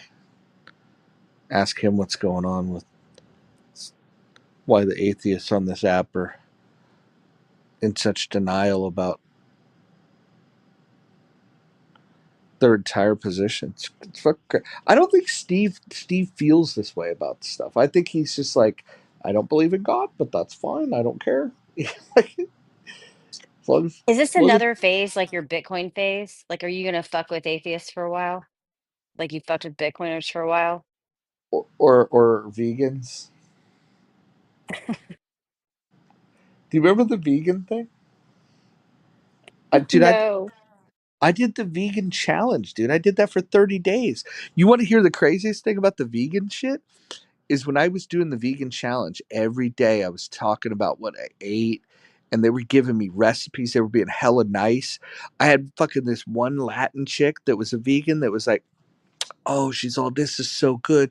She goes, she was explaining how, like, most of the men that she knows are vegans or gay, and she's just like, you're gonna get so much pussy being a vegan.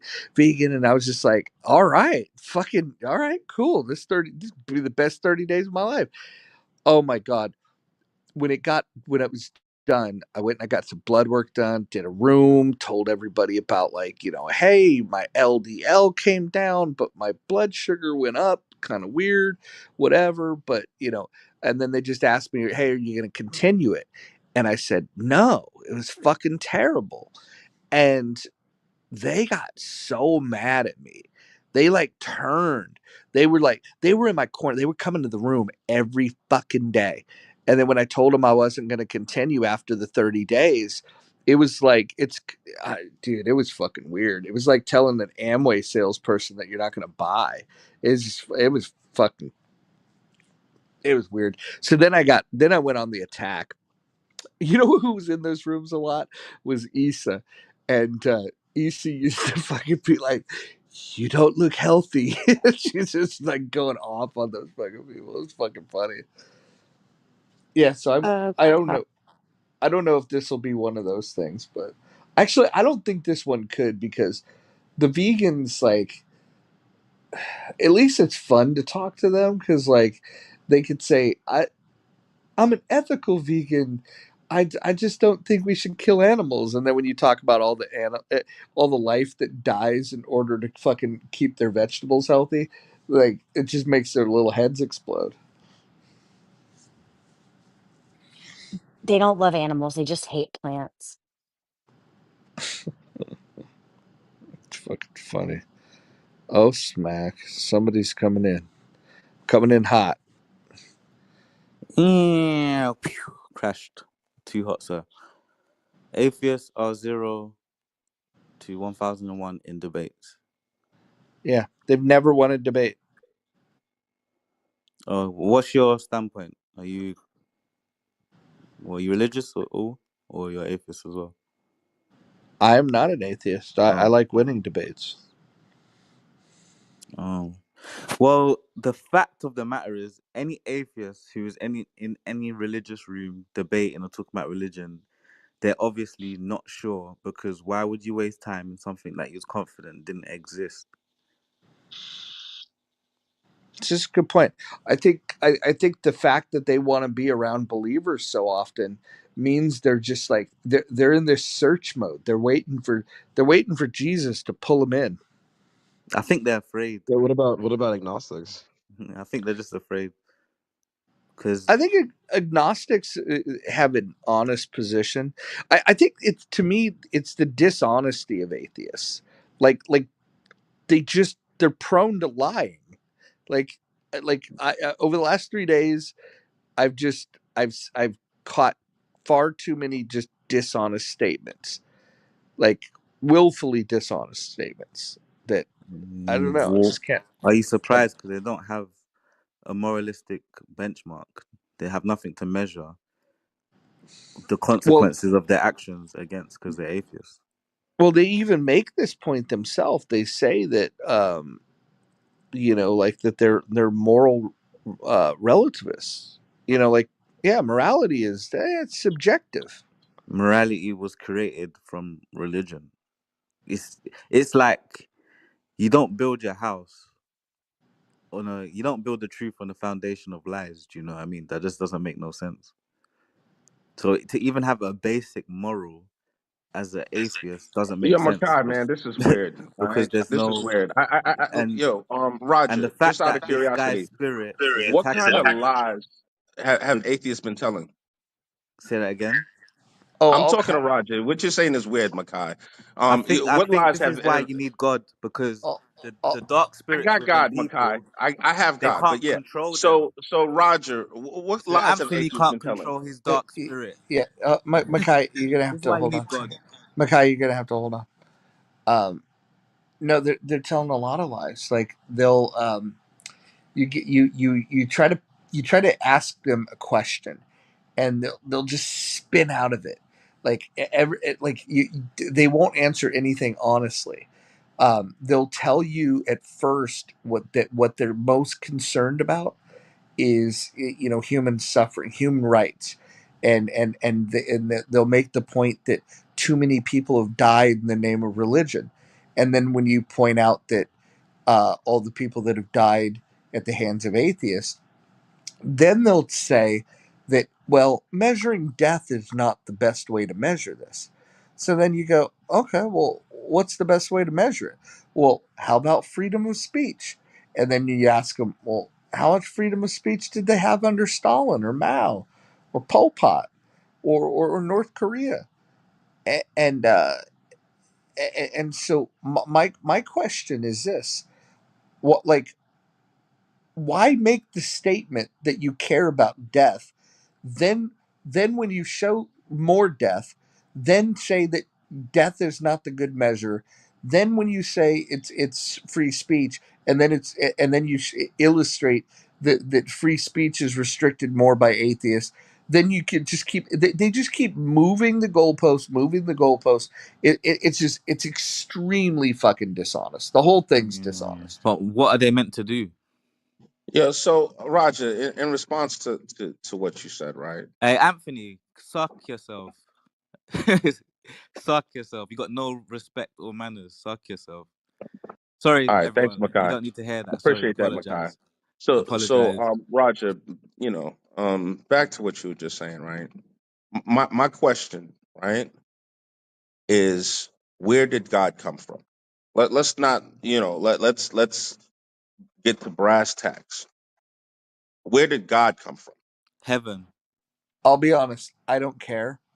Um, and here's why: whether God's real or God's not real, um, I can acknowledge that societies that organize under the belief in God have better results than societies organized under the lack of belief of God. Okay, and that proves what? It proves only that the track record for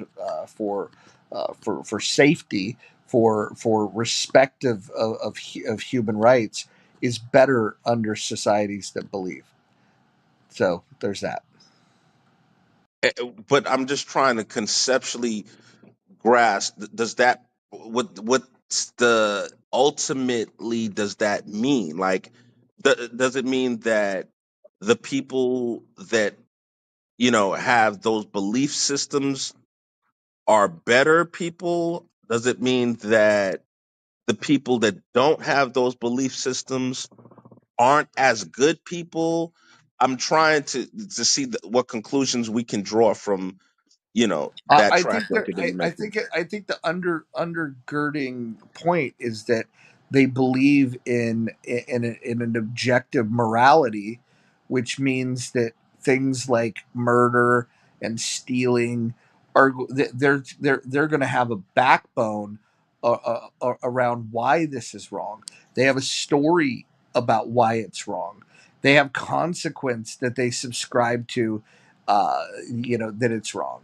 And so, at the end of the day, look, if the atheists wanted to have a discussion about whether God exists or not, to me, that's probably the boringest conversation like ever. I can't think of a more boring conversation, um, because it doesn't it makes no sense. Neither side. Roger, No, yeah, I just no, want to add two things. don't fucking interrupt me. Oh, Why would but you interrupt me? I Why just would you finally got interrupt on me? stage. Why would you interrupt me though? Oh. So because you finally got on stage, you want to interrupt me?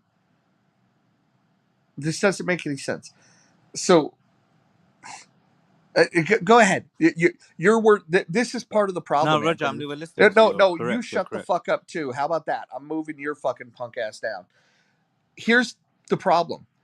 They think that they're so fucking important. They think they're their own god. This is why they'll interrupt you while you're fucking speaking. Go ahead, Abe. You just go ahead and tell us how fucking awful religion is, and where God touched you, and then tell us all these different things that that make you feel bad about yourself. Go ahead and talk about that shit, And I'll just stay on mute because you are the elitist because you're your own god. Yeah, well, first of all, what I was going to say is I got interrupted by Kelly throwing a temper tantrum. Um, Abe, I'm not so sure like what part of how all of this works you don't understand. I wasn't throwing a temper tantrum, sir.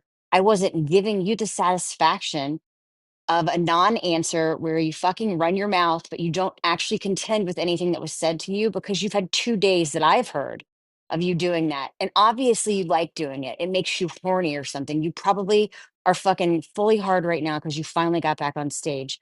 I, sir, am not going to give you the satisfaction of doing it in my direction. So you can have a discussion with other people, but you should keep my fucking name out of your fucking mouth.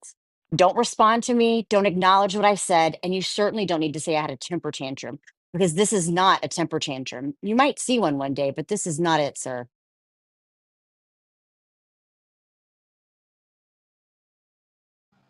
God bless. I can't invite Ro- that pussy back up to stage. You'll have to do it. Roger, did you want to continue on what your response to Anthony? Small point. Yeah, Roger, the data is the data, the facts are the facts. All right.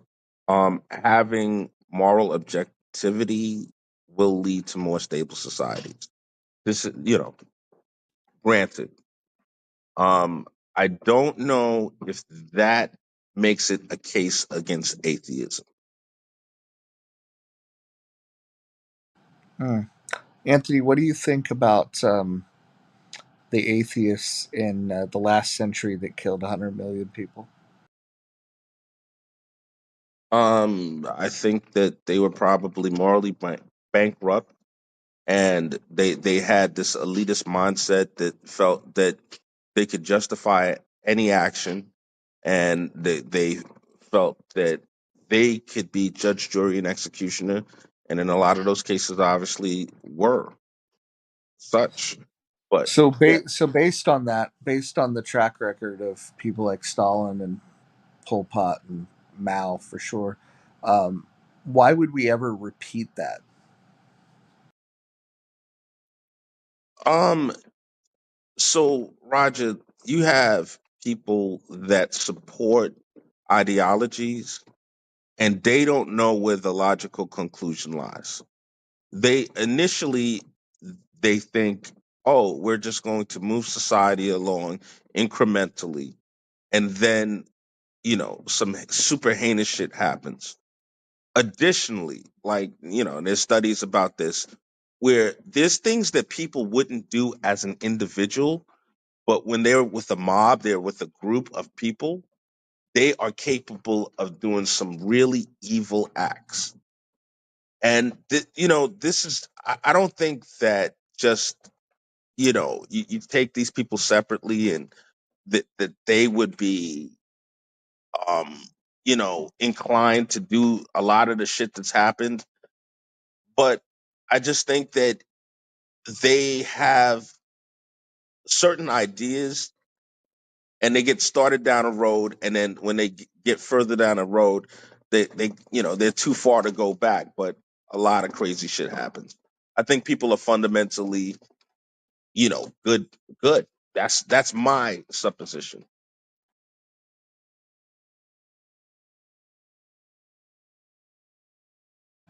Yeah, well, I'd like to understand the preoccupation that they have with you know, arguing about something they don't believe in.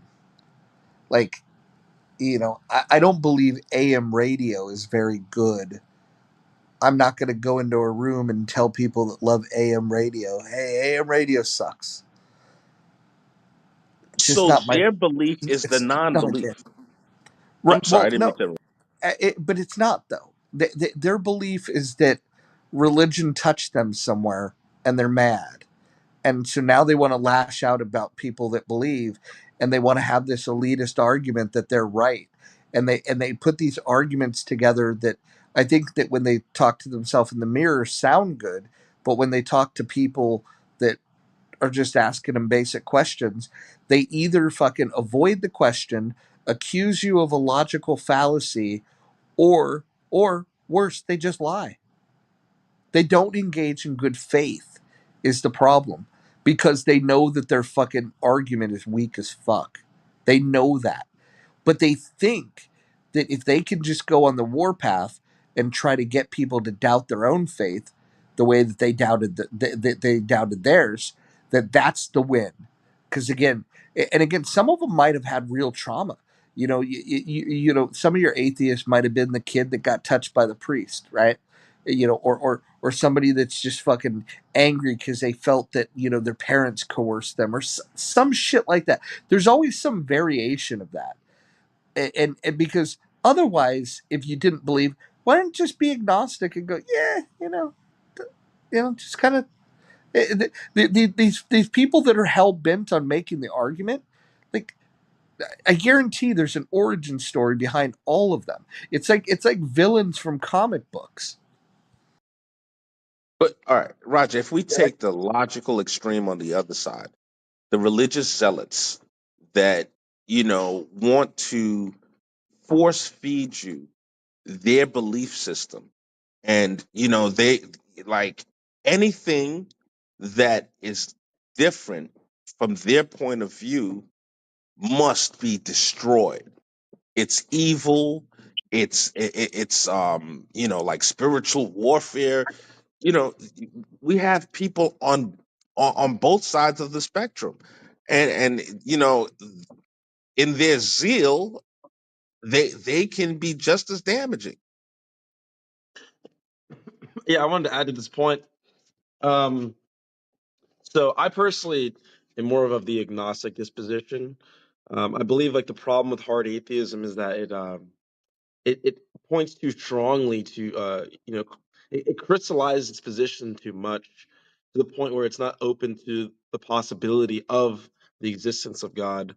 Um, and I think that leads to like Roger said, either gish galloping or using like lies as methods to argue, because they know it's a very weak position to claim that one is capable of disproving the existence of God as an unfalsifiable claim.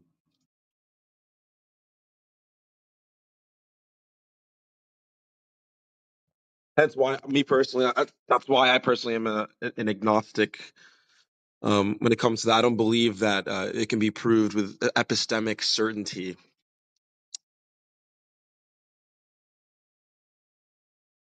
Yeah, but I honestly, I don't think the point of these conversations should be God exists, God doesn't exist. Believe what you want, and then he either does exist or it exists or whatever. But the bigger point is, based on what we know about human history, if we had to organize society, would we model it after this? And I think the answer is clearly yes. You would want your people to have a belief in God.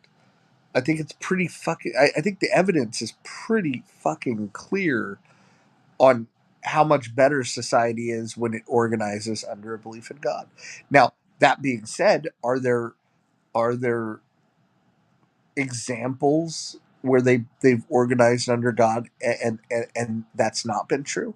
Sure, but at scale, the massive amount of death and destruction that atheists have brought when they organize, it's just awful. Now, if you want to say that they have to practice their stuff and maybe they'll work it out later, okay, maybe. But the last century, the atheists killed a lot of fucking people, and so when the atheists start saying that they've got better ideas, I want to see their plan, and they're not showing it. All they want to say is that God bad. I mean, once they though, if one were to acknowledge that they can work it out, like they just need to practice it. Um, I guess you can say that the lack of a deity makes it less of a religion, but not really. I mean, and this is I guess where my argument comes in. I think that there are a couple reasons why, even let's say we were just going to design some kind of uh, fact finding mission based on a few things. One would be just having a structure one can approve upon. Does that does that create the circumstances where it will be improved upon? I don't know, possibly, but at least it can be. So I think we would have to figure out, like, is it improved upon? And I brought up before Reformation. I think we have to acknowledge that because religions have been improved upon in some cases, that means that they needed to be. So it's not wrong to mention the devastation uh, that religion has allowed. Another thing, though, is if you don't want to consider yourself a religion, if you want to, if it's a lack of something that you think atheism is defined by, is it just a lack of a deity? Like, because if it's not a lack of the other kinds of structure, then again, like, what really separates it from religion? I guess if you're comparing it to the major religions, the fact that they don't want to acknowledge that, therefore they can't improve upon it. Um, I don't know. It's like it's a hard question to ask because I don't think atheists realize that what they do have, again, especially if you're applying it to like the conversation around governments, there's still a system there. There's still something there that can be hacked. It's just much easier if nobody's got a rule book to follow. Like if nobody's got the fucking how to work this pamphlet to where they're like, wait, this isn't supposed to happen. This doesn't seem right. um, it's pretty easy for them to be abused in the same way that if the pamphlet is written to take advantage of a religion, like how religion has been co-opted to kill tons of people in the past, there's really no difference here. And I don't think atheists either see that or want to acknowledge it.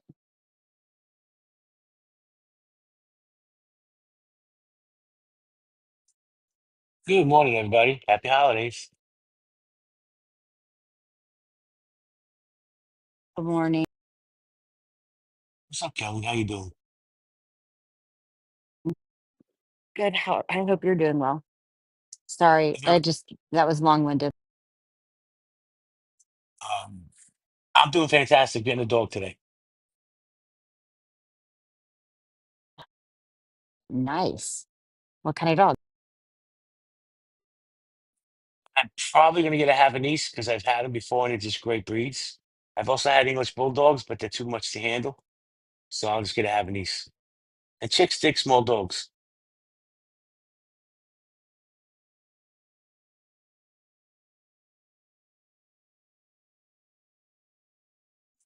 Good morning, Roger. Good morning, Anthony, Dominic, everybody else. How's everybody's day going? Hey, good morning, guys. It's We're doing really well. We had an argument with atheists, and we basically have decided that the atheists are so wrong that there's no point of ever debating them ever again. We need to get Uncle Steve in here. I was just saying that at least Uncle Steve doesn't lie. Um, we were having a And very, and he's not a Democrat.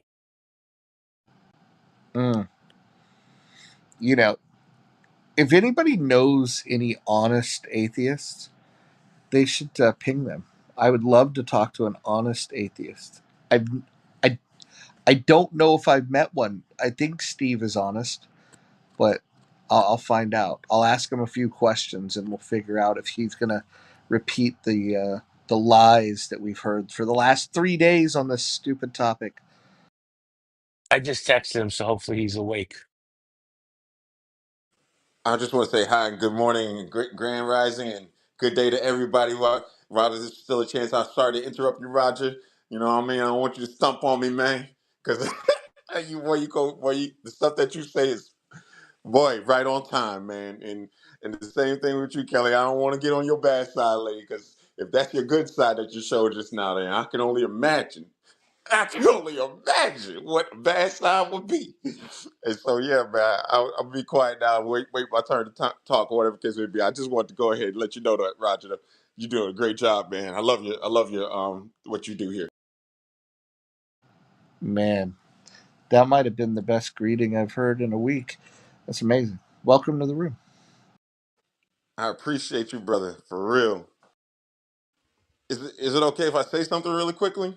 Yeah, jump on in, man. You've earned it. Go for it. I appreciate you, man. So I'm building off of what you say with the atheists. I had to step out the house real quick and come back in. But from where you left off, for building on what you say with the atheists, atheism isn't that does that means you don't believe in anything, correct? They are declaring that they don't believe that God exists. Uncle Steve is on stage. Okay, because this is the thing that makes me wonder about atheists. How they can believe that God doesn't exist, but death doesn't take people the same way.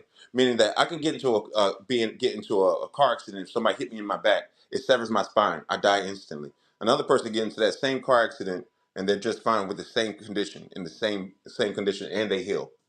So they for them to say that they don't believe in God, I like to ask them the question: do you believe in death? Because they try to fight the question. They try to fight it. The other day I got on the live with this group of guys or whatever, and my lady, she was having it. She was trying to get me off, and I didn't get a chance to get on the atheist the way I wanted to, because he said to me something. He said try to basically create say death is a point of, I can't remember exactly what he said, right? But I went into a conditional acceptance with him because I know how to do conditional acceptance in conversation. I said, yeah, I absolutely agree that death is a dead state. It's a forced state, is what I told him. And he didn't get the concept that death is a forced state, meaning that the on and off switch is death, literally. Like once you click a light switch, that's why in the word it says that the Creator will take the lukewarm and spew it out at the mouth along with the off, because you're either on or you're off. There's no in between. And when you're in that position, you are in a forced state. Something is holding you there. It is proven that even for like the last like hour or so before you go, you're still conscious that you can't move. So for the people who have returned from death. So whenever I run to atheists, I like to ask them that question, because it baffles me when they try to beat around the bush and try to pretend like to believe on God is not to believe in His children. Because let me tell you, there's a lot of dead gods out here, right? So let me break down what dead gods are. Dead gods are breathing and walking around with us on this planet, like Shiva and all of them. They're here. But there's the living God. The living God is the one that gave birth to all of those gods, right? So in the land of the dead, which this is what where we're sitting here in America. The whole area is the land of the dead, right? This is the place where people come back. So the only God that can give you life again is Yahushua Hamashiach the Christ. And it's hard for people to wrap their mind around that too, because then they go back and forth with you, like, what about Christ energy and all this stuff, right? Well, everything has a name, correct? You say, yeah, so Christ has a name. The energy you're claiming has a name. The frequency, the thing of which sustains all life, the frequency of which you want to attain has a name, as in it already existed. So the thing that came first would be the Christ energy, of which gives the allowance of all other things to exist. And it comes last because when you clap your hands, before the sound emerges, and then the light comes with the sound, and then after the sound, after the light, sound comes after to encase the sound. That's the equivalent of when you put your hands together in prayer, when you clap your hands. So when when I go back and forth with them, I try to find a way to get them to see that you do believe in God because you believe in death. You can't walk around here and try to pretend like you don't have a conceptualization of what an unseen force is. Because I guarantee you, and I've seen this happen before, because I've seen atheists getting arguments and stuff. I've seen atheists call on the Lord when they were about to get their behinds cut. So I'm trying to figure out what part of your ego. is preventing you from acknowledging the fact that there is no escaping that consciousness lives on. And if there is such a kinetic stream as the Christ grid and Christ energy, quote unquote, you wouldn't even be able to achieve that based on the level of based on the level of of your conscience, because you're limiting yourself to believe that you would actually have that you have the capacity uh to usurp the power of God, as if your existing in itself isn't the result of something greater than you. You know what I'm saying? Interesting points. Interesting points. Wow, we got an all-star cast of atheists now. We got Uncle Steve and Michael. We were dealing with the D team of atheists earlier. We had Abe, not honest Abe, but dishonest Abe, who was not representing you guys very well at all. He was struggling. Steve, can you tell me? Um, how did you come about atheism? After 45 years on this planet, I determined that God does not exist. Got it. So yours was the rare atheist. You arrived at this position not from, having a bad experience where your parents drug you to church, or maybe your preacher touched you where he shouldn't have, or something like that. This is one of those things where you just uh, you felt you weren't the information that would prove the existence of God wasn't compelling to you, and so you just said, you know what, I just don't believe. Is that a fair characterization? Well, except that I had a bad marriage for 11 and a half years, but there was no one single specific traumatic event, if that's what you're asking. Got it. Because I think what we witnessed over the last few days is somebody that just has a hatred of organized religion, not necessarily a well thought out, you know, idea of whether God exists or not. I think in fact, if I had to guess, I would guess he probably believes God does exist, but he's rebelling. He's just being cranky, like a child that's mad. Yeah, Um, to contrary to what that person believes, I am not an anti-theist. I am actually pro-religion. I think religion is a necessary evil, just like government. I think people need to be governed, otherwise there would be anarchy. I think people need religion. In fact, I still identify as a Jew. I just don't believe in God. so Steve, while I do believe in God, I'm a deist. I think he's kind of a more of a clockmaker. He said, "Hey, look, I've done my best. Now you guys figure it out." Um, but I wholeheartedly agree with you, and so now I think we'll get a different take from Michael here, but I think that organized religion has proven itself time and time again to, even with its imperfections, because people are imperfect, uh, it is proven to be a better way to organize society than without it. Absolutely. I think people need to be governed, people need to be controlled, and there's a reason why, what, 80, 90% of the population still believe in God or an unidentifiable higher power. But the fact still remains that nobody can prove that God exists. There's evidence that God exists, there's evidence that God does not exist. I just happen to find the evidence more compelling, believable, and substantial that God does not exist. But nobody can prove that God exists. And regarding your debate title, I'm up for the challenge against anybody, anytime. Thank you, Roger. Which god did you choose, Roger? What's that? Which god did you choose? Well, let me tell you. I think there's a sweetness about the idea of like a Jesus, right? You know, like you got some guy with long hair like walking around the desert. That's kind of like a sweet story. But I do have to say that Judaism is pretty compelling in the fact that they're not like proselytizing, right? They're not trying to tell you what you have to do. You know, like they're like, there's never been, out of all my Jewish friends, they've never said, "Hey, come the Jewish way." Like that's not a concept, right? Because you're Um, not one of them. no, well, no, hold on. No. It's because they don't proselytize. There is no, there's no recruiting arm of Judaism.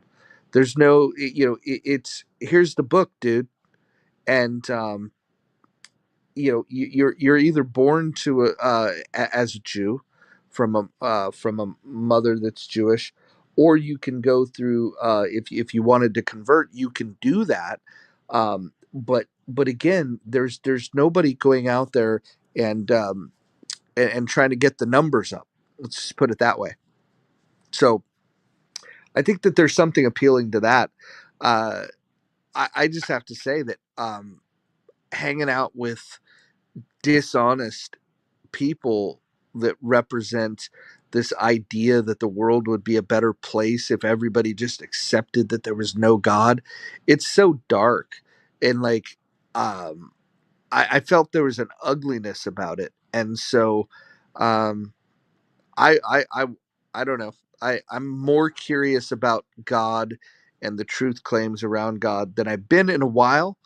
But I'm ultimately more convinced that atheists that are spending their time trying to convince believers that God doesn't exist are suffering from a mental illness. That's what I believe. So I think what you said around like the not proselytizing being a reasonable consideration, right? But with those things, like when you then put them against each other, where did you end up in choosing Judaism or another denomination? Was that a question or a statement? Question, like, so where did you end up? I think where I ended up is that I still believe that there's a God, and that the truth claims in these origin stories are a little far fetched for me. But I think culturally, I think the Jews do it the best. It like whatever God club that I've looked at, I think Jewish God club like seems to be the coolest, my opinion. But I'm gonna for now I'm gonna stay in my deist camp, and just from afar admire the coolness of Jewish God camp.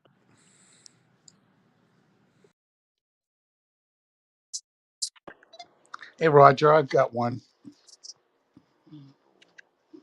Go for it. It's called Pascal's Wager, and it basically holds that it's a probability question. Well, if there's no proof, duh. So if you believe and um, you're wrong, nothing happens. If you don't believe and you're wrong, bad things happen. So it makes logical sense to believe in that context. Pascal's wager. There's also something called Occam's razor. The simplest explanation that leaves the most amount of questions is normally the correct explanation, which appears more logical. And by the way, I think it's completely logical to believe in God, no question about it. But that this whole universe, everything that always was, everything that is, and everything that will be until eternity was created by some unidentifiable higher power in the sky that's looking down at us and everybody every second of every day, yet there's no proof that he exists or he doesn't exist. Occam's razor. Yeah, I'll stipulate that. But if the decision comes down to you or I, let's say I making the decision, it makes sense. So Dominic, the bit that doesn't make sense, right, Yes. is that if you, especially if you read the substance, right, is that I don't think the God, maybe from a Jewish or from a what's it called, let's say Christian perspective, is saying for you to believe in him performatively to cover your bases, right? And even if you did that, they would have the subtlety to be able to see through that, right? Also, if I presume correctly, that when you say if you don't believe in God, something bad will happen to you, I assume you're referring to hell, which I don't believe in hell. Assuming that's the case, fascinating that hell is a concept where no one has ever come back to say, yep, I was in hell and I can confirm that bad things happen to you. What a fantastic concept. Evil, burning, fire, eternity of bad things. Yet, once again, no one's ever come back for it. Nobody can prove it exists. Dante Steve, have wrote you a ever whole been to Columbus yeah, before? yeah. Dante wrote a whole book about that. So, allegedly, God wrote a whole book called the Bible. So what? You Lots said of no people one. write You books. said no one came back from hell. Dante did. I feel Good there's a morning. bit of a new trend in which the Bible is being like retrospectively edited. Like it says there will be a hell. I think, and I heard like recently the Pope is saying that like, oh no, that's kind of like not what he meant. Why did the Pope get to say anything if it's if you say there's a hell in the book? Why do we not stick with it as it is?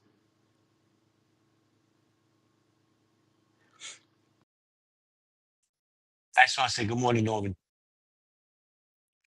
Morning there. Morning and happy holidays. Well, the Pope is a special case because Catholics believe that he is in direct contact with God. So he gets to offer his interpretation. I think there's two things we're dealing with when it comes to a source like the Torah or for Christians, the Bible, and for Muslims, the Quran. And that is A, what does it say? And B, what does it mean? What are we supposed to learn from this? So that's where we get into interpretation. And when you read something, you're always interpreting it, so it's valid to hear what other people think the text means. So that would be my answer to the last question about But the yeah, Pope. no, I'm good. Fair point, right? And yeah, good. I do see what you're saying with the Catholics. It is a bit different, right? But I think that like that kind of interpretation, a lot of let's say what's written is allegorical, symbolic, metaphorical, etc. Right? But in some cases, like why does he get to reinterpret what's literal? Because like if he's saying that there's no hell, there's so many scenes kind of that literally have to be rewritten because they're being like descriptive. They're not saying that like this kind of this burning bush symbolizes kind of whatever, you know, like how Moses saw God, not necessarily that there was a burning bush, but in there's so much specificity around hell. How can you reinterpret the literal?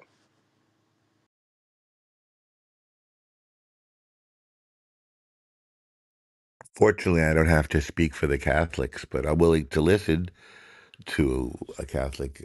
We don't have a specific literal hell in our part of the book. That's interesting. Any Catholics or any hellers? Any hell people? Anyone that believes in hell going once? No. Oh, I I believe in believe hell. in hell. I believe in Okay, I right. absolutely hell. believe in hell. I've seen some Maroma, things. Oh, I thought you would. I've thanks. seen some things. That's why when you talk about Dante's Inferno, I it's hard to believe, but I've been through Dante's Inferno. I know that story like I lived it. I know that story, and I know the story of Samson. I know that I used to run up the side of mountains and jump in the air and spin at high rates and let my hair hold me in the air like a propeller. Before I read the story of Samson, I knew I had a long lock in the middle of my back and three locks on both of my sides, and I had the locks wrapped around my hands like boxing gloves. That's why whenever I would punch somebody, I would tear their flesh. And whenever somebody would try to throw spears at me, it would hit the hair, and I would turn my body, and it would protect me. The hair would protect me.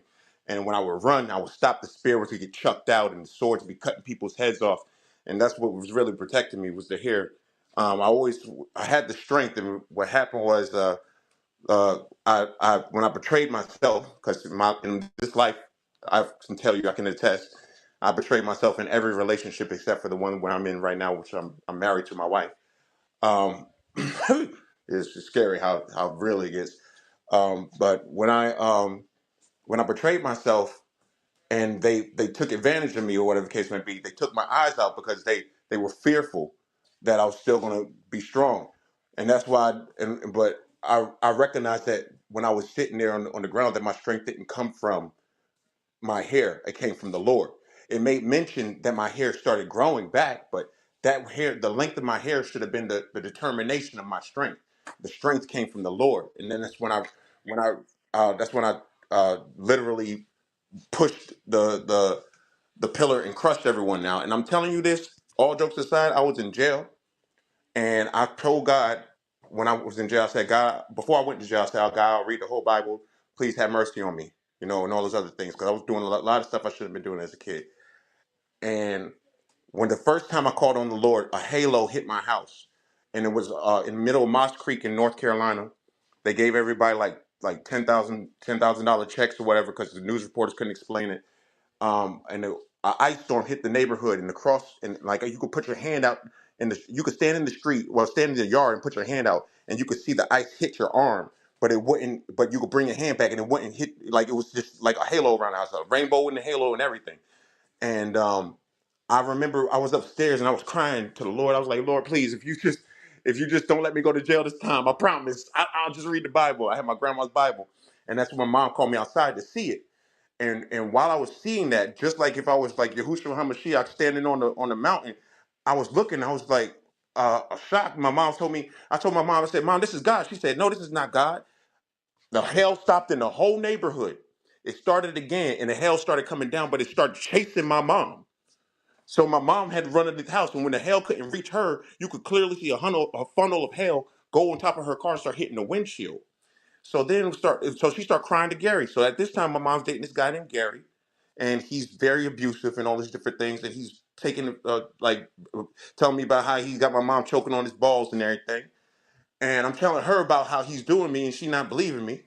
And so when she sends him out to the car to go protect the car, I hear a voice in my head, and it was a stern, like nasty. It was real smooth, like it was picking at me. And it said, "Oh, look at the power God gave you." Right? It said, why don't you say, isn't that man the one that's always talking about how he's so big and bad he could hurt you and everything? He got all his skill, right? He said, Yo, you well, guys are really gonna let this keep going on? I'm telling you the truth. This is my 100%. testimony. And I'm here for it. Please mute This up, is Wait, this, sir. wait, I'm not wait, remotely Maroma. joking. I'm a I got listen, Maroma, I got proof. Listen, this is how real it gets. Maroma. Respectfully, I just want to ask you one question. Whose Yes. balls was he choking on? He was telling he was telling me that my mom was choking on his balls and shit at night and shit. He turned my brothers against me. This nigga named Gary Thompson. You can look this nigga up. He blind. Needs to be a bouncer. Was vicious. No, I'm serious, guys. Like I went through hell to figure out that God was real. And I've seen things. I got people I could call up and bring to this. If I could get them to come get download this app, I could bring them and they could tell you their testimony. I met Mansa Musa and his three wives with my friend Darnell. This is with separate people. This is not with just me. I told my friend Edwina, I said, Edwina, if you don't stop messing around with this guy, what's going to happen is the guy's going to kill your friend. He's going to have the gun. They're not going to test him, take the gun from him because he's going to know the people who killed him, and da da da. She's going to be a sacrifice. Edwina and her friend laughed at me. They laughed at me all the way out the door. And then they came. Then she come back crying. Oh, my friend, she's dead, and they won't take the gun. And I said, didn't I tell you to leave him alone? Like I got people like I could just call on to be my testimony. Where I don't even got to open my mouth. So where did you meet Mansa Musa?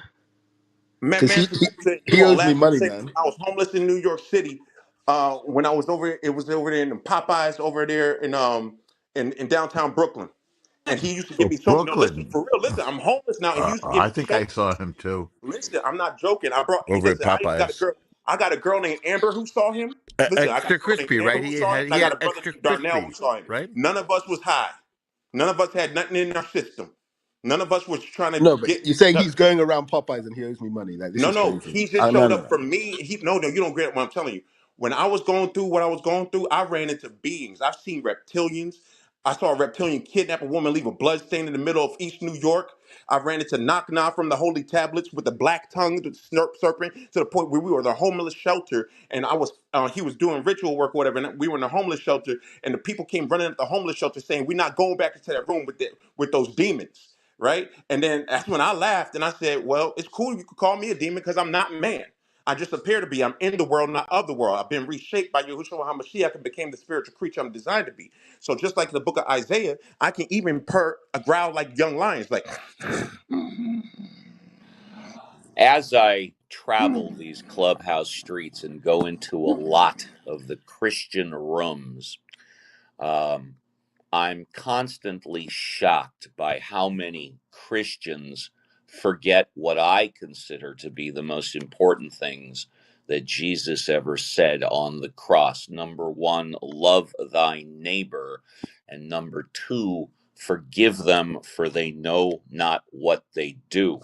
Unfortunately, when I go into a lot of Christian rooms on Clubhouse, instead of that, I hear, if you don't believe in God, you're an idiot.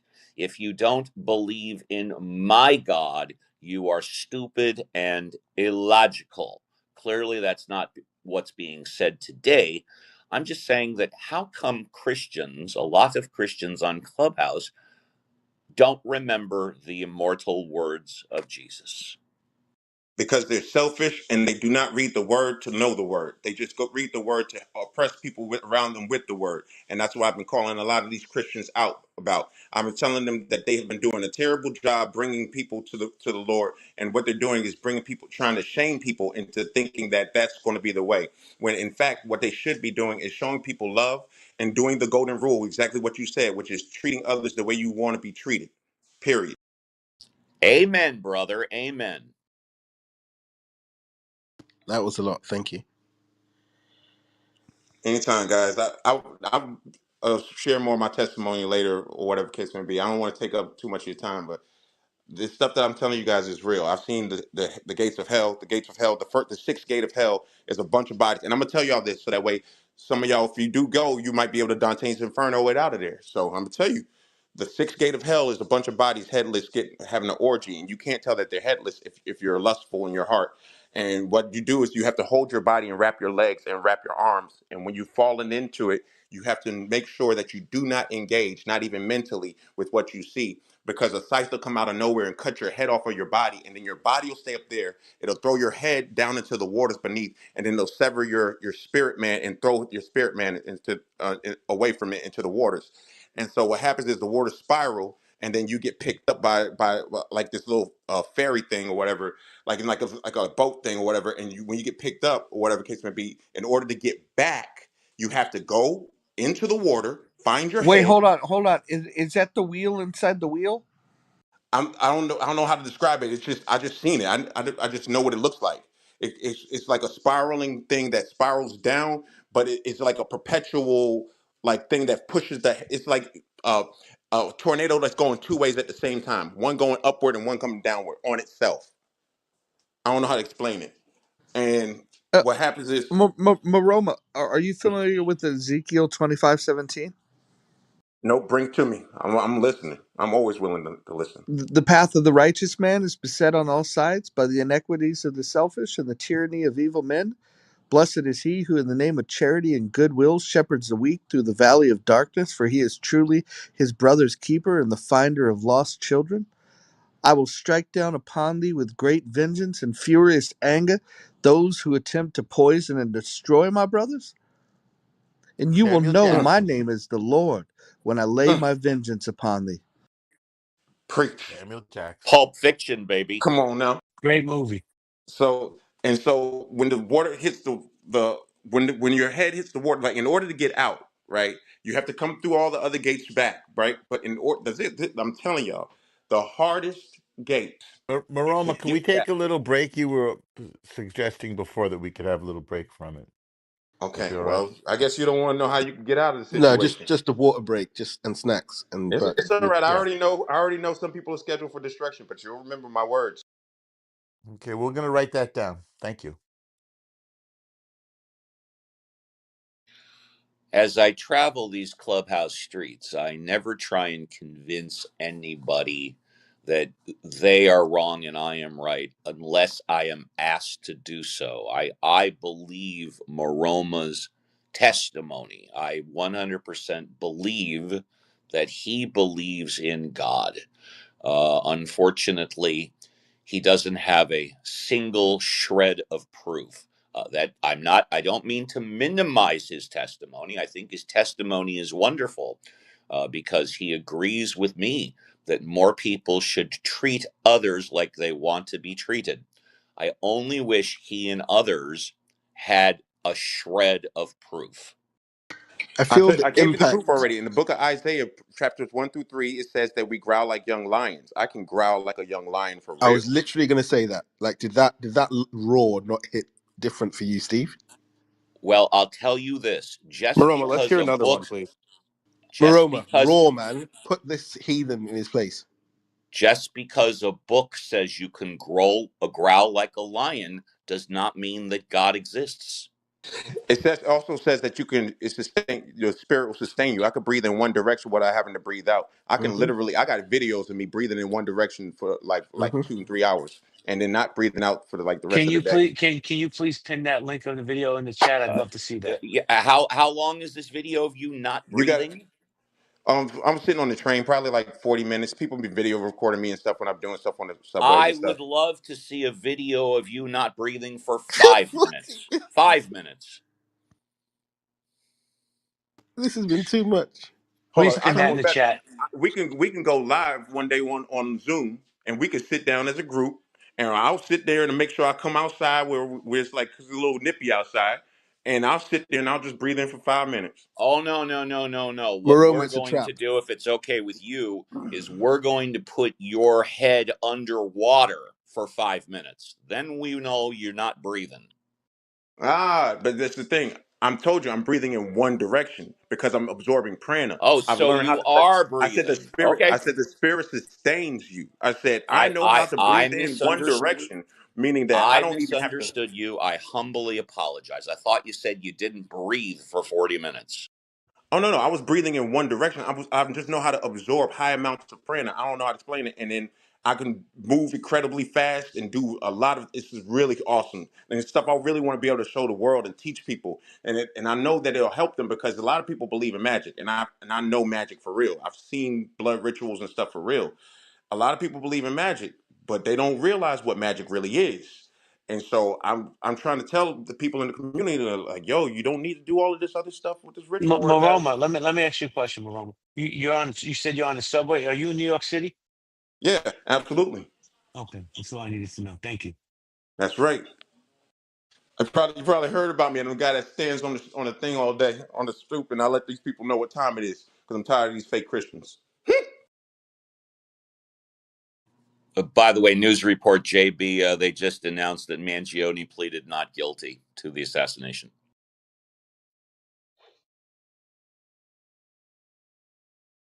Uh, wow. Well, that's no surprise. We knew he was going to plead not guilty. We knew that. We'll Roger, could see you what bring happens when he Abe? puts his. We'll see what happens when he puts his hand on the Bible and he has to testify. Could someone bring Abe up, please? I already invited him, Michael. Hey, good morning, gangsters. This Unc. Hey, Raj, this my new joint. So, I just picked up another, what you call them? What you call the iPhone 16, some bullshit. Anyway, This is gonna be my pimping going into 2025. All you gangsters, good morning. Freeway to the world blow up, and yeah, I'm finna go hit my golf ball. Y'all know the business.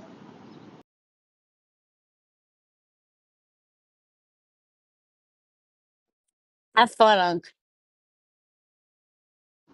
Hey, Miss Kelly, how you doing this morning, gangster? You good? I'm good. I hope you're well too. By the mighty grace of God, thank you, Jesus.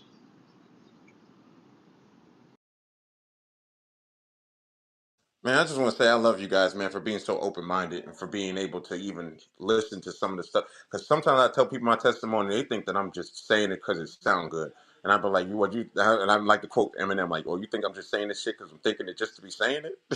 So thank you guys for real.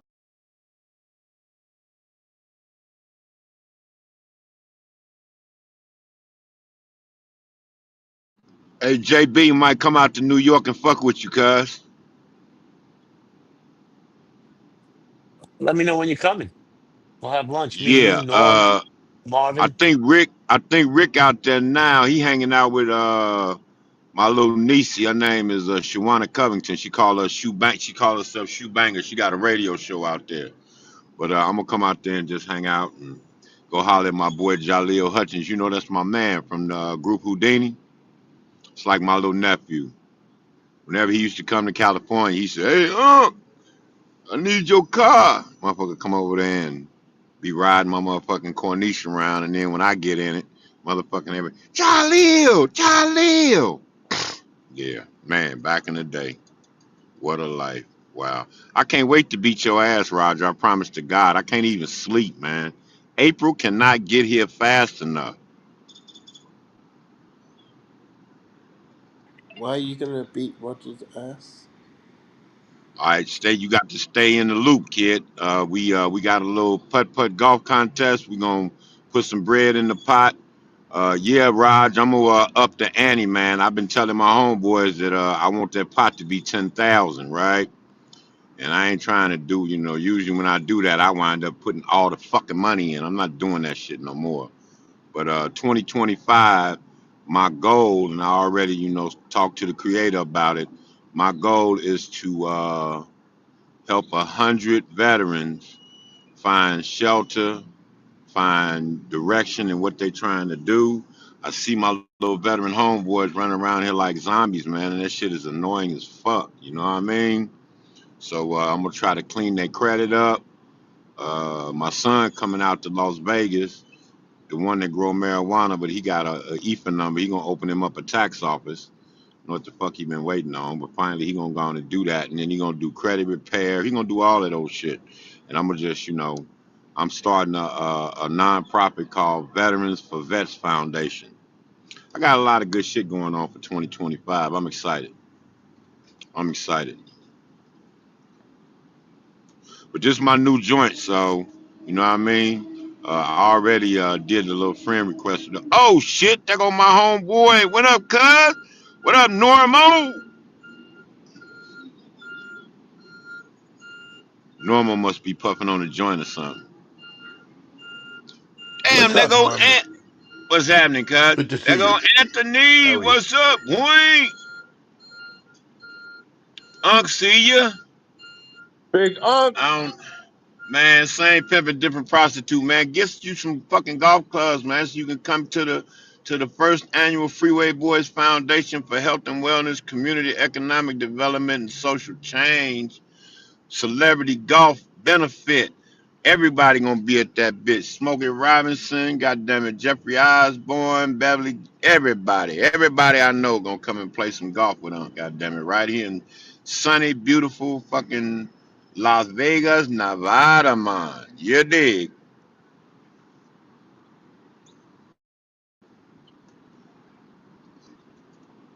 Yeah, let's save some When is lives it, in Unc? 25, y'all. Let's save some lives, and that's the new motto. Unc, Save when is it? lives in 25.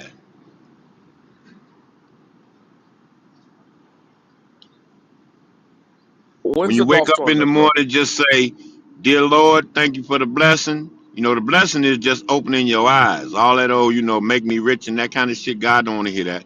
God gonna wake you up, and you got to get up off your ass and get it. You dig? So in 25, we gonna save some lives. Hell to the yeah. Hell to the yeah. Hey Raj, you sure that you wanted to just be me against you? I mean, I'm just saying, cause we might like add some notoriety to it if I let some of my little pro golf dudes get involved. Then I can get some of their bread. They can donate too.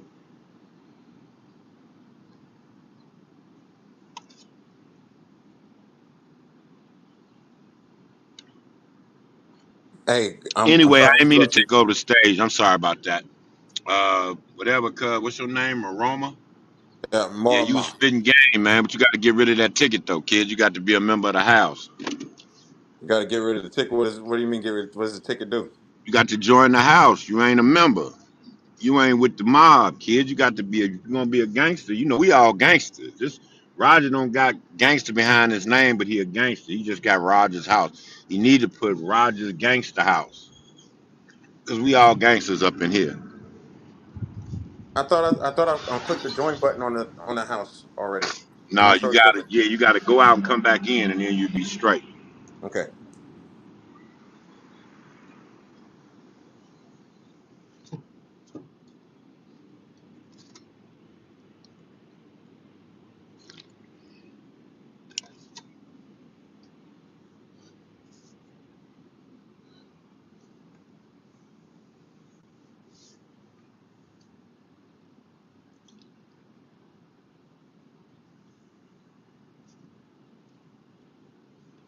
All right.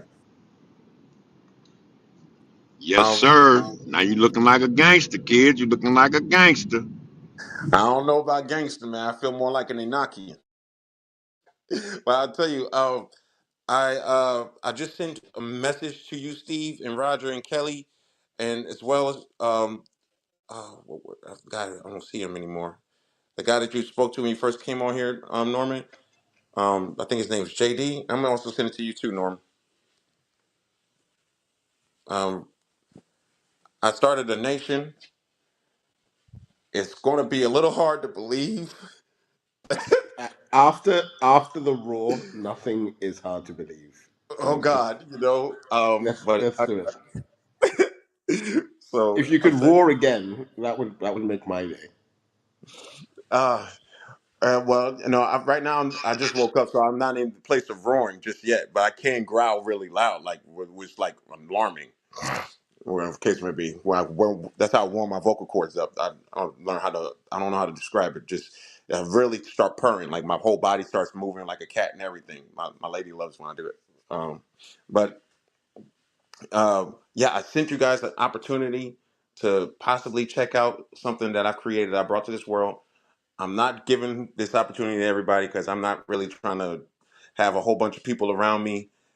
The beings who really take time to study this and look at what I've presented or gift in honor, I guarantee you, if you sit down with me, it will not be hard for me to help bring the Lord into your world in such a way to the point where you're going to start seeing things manifest like real time. Things going to happen to you real time, physically. Like anybody I've ever engaged with when it comes to me bringing them to God, they've always had. They've always gotten what they've asked for because I pride myself on bringing God the lost sheep, the people who people think that they're lost to the world or think that there's no way of reasoning with them or think that there's no way of reaching them. I pride myself on that because the heavens celebrate more for one lost sheep than they do for the multitudes. So if I'm able to just bring one person back to Yah, uh, who was completely left field. It does more for me. It makes me feel like I've done more for the Father than if I was to sit there in a congregation, because surely they have their reward already. But I'm not lost. I know you're not lost, as in morally sound and different things of that nature. I do agree. However, there's a way of which the Bible can truly be explained that is not for private interpretation. I break it down in a way of which, when I'm done, I guarantee you, when you go back and look through it, you're gonna find yourself. because I know, Steve, without a shadow of a doubt, this that and you're gonna laugh. I'm living in listen, my father-in-law, right, is an atheist. I got this man already. He's already getting ready to come to the side. He's getting ready to come over to this side already because all this stuff that he's witnessing. So I don't want to talk What about. denomination? What denomination are you? Well, I just believe in the house of prayer. See, my father's house is called a house of prayer, and the house of prayer begins within. You see, you have to get the temple in order within, and then prayer below. So you do not belong to any standard religion? I belong to Christianity, and I belong to Yahushua HaMashiach the Christ, as I have fulfilled the law, as was written in the Word in the book of Isaiah, all the way to the book of Daniel. I have fulfilled everything that He's asked when Thank it you. comes to, yeah. So I don't believe in the denominations because that's a house divided. The house divided cannot stand. And another thing is, I don't believe in denominations because it comes with an emotion attached to it. Like you go to this church, you're gonna expect that. You go to this church, you expect that. That's silly to me. Those things are all man-made things to make people to create tradition. No disrespect, but isn't that exactly what you just said? If I come to your house, you're promising me this. Aren't you doing Oh no, but that's the thing. exactly? It's not my house. That's the thing. That it's written in the word. My father's house is called the house of prayer. I'm about to show you why greater is he who lives in me than he who lives in this world. I'm gonna show you why straight is the gate and narrow is the way which leadeth unto life, and few there be that find it. I'm gonna show you why seeking first the kingdom of God and his righteousness, so all things will, and why all things will be added unto you. I'm gonna show you how to not look to the left, not look to the right, but keep your mind's eye centered so your whole body may be filled with light. I'm I'm gonna gonna show show you you how. how great I am. Sorry. Uh, Sir, No, no, no, I I'm not have sure. No, no. I Hold up. have Hold no up. The doubt things that I'm whatsoever. showing you, though. Oh, I I'm sorry. I Go have ahead. no doubt whatsoever that this has worked for your life. And I tell all of my friends and partners and associates that if God is working for them, they should keep God in your life. But with all due respect, it sounds to me like you are promising exactly what you just said you disdained. And that Oh no, is no. other. That's the thing. I'm not promising it. That's what I'm saying. I'm going to show you the word, the living word. This is God's promise. It's not mine. You see, because all you're going to have to do is have a little willingness in your heart, as was written in the promise. You see, every promise, I'm telling you, I was off the path, guys, for real. If y'all just, if I, Phew, I was off the path doing things I shouldn't have been doing. I don't know how I'm back on the path. My grandma brought me, christened me before the Lord and brought me to the Lord. And sure enough, the Lord dragged me back just as promised. So there are certain promises written. The book, the word, the living word is the most powerful, miraculous text in the world, more powerful than any so-called magical text. When you really read it and you know what you're reading, then you know what the promise is saying, then you know how to then take it to heavenly courts. Because I Can know I how get a to hallelujah, Steve? Anybody? Can I get a hallelujah, please? hallelujah. There you go. So Hallelujah, brother. Hallelujah. hallelujah, There that's you right. go. So I'm telling you, Hallelujah. so I'm not this what I'm telling you is not my I'm gonna promise. show you how great I am. I'm not the being of which is going to do it. I know my father is going to do it. I don't doubt my father. I told Pedro he going to be having dreams. He don't have dreams. Now he having dreams. Don't want to talk about it. Ha ha ha ha. Mm. I know I'm that not about James. that's true about Pedro. I heard the same thing. Oh Lord. I'm talking I'm talking about the guy, my father-in-law. But you get me though. I'm telling you, I don't open my mouth for no reason. Maroni, what is the, What sorry to I interject. get, you asked me if I get you. What I get is that it works for you, and you keep doing that. All I'm saying is it doesn't work for me. What is the 1611 edition of the Bible? I can't really see James. Oh, is it a James? Yep, King James Version, 1611 version. I chose that version because that's the one that has the apocrypha and different things in it, and that's the one where was produced by King James before he went mad. The Holy Spirit came upon him because he was a powerful warlock at the time. So he was dabbling in magic and different things, and then the Holy Spirit came upon him, and he drove him crazy when he got his hands on the Bible because Solomon had put cant over the Bibles and different things of that nature using his wisdom from the past or whatever. That's what drove Solomon mad. So he linked with King James in the future and force the Bible to come to be. It's really a beautiful version of the of how the Holy Spirit intercedes. And what are the books of the Apocrypha? The books to the Apocrypha is like the book of Enoch and different things of that nature, and that's where you will find the good angel of hell. I found out about the good angel of hell when I after I finished after the hailstorm hit or whatever case may be, and I got with my the mother of my child. I was doing studies and I So you're read saying that there was books. a hailstorm in hell. What in the No, alliteration is going on? there was a hailstorm in North Carolina. Like Oh, there's a okay, my bad. hailstorm that hit North Carolina when I was praying to God and I begged God for mercy. I was because I was about to go to jail for 45 years. So I begged God for But I mean, mercy, and I cried 45 so years would make me laugh nervously as well, right? I get that. you know what I'm saying. So I cried to God so loud that it started to hail, and I later found out in the book of Enoch that the good angel of hell comes to those that when you're crying so loud to the Lord that the Lord can't take it anymore to the So point that you're the Lord. saying that you are so uncomfortable with yourself crying that God interjected on the day that No, you were I'm saying crying. that I was begging God so much for mercy that He sent the good angel of hell to destroy everything around me to let me know that He was going to protect me. My neighbors' houses got destroyed, their cars got destroyed, everything. People got videos of looking at my house with the thing, and they had to go around confiscating stuff. The government been watching me for a minute. This is not a game. That's what I'm telling you. Maroma, I feel you've been up to some bad stuff.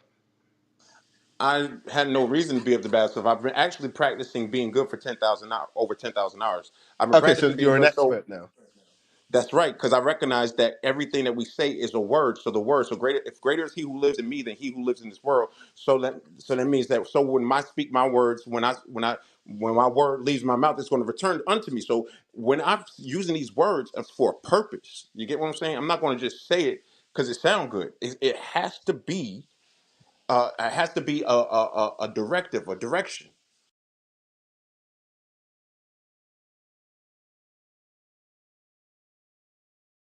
You know, I feel I've changed my position. Like your testimony is convincing me that there must be something out there because either God or drugs, and I'm not there.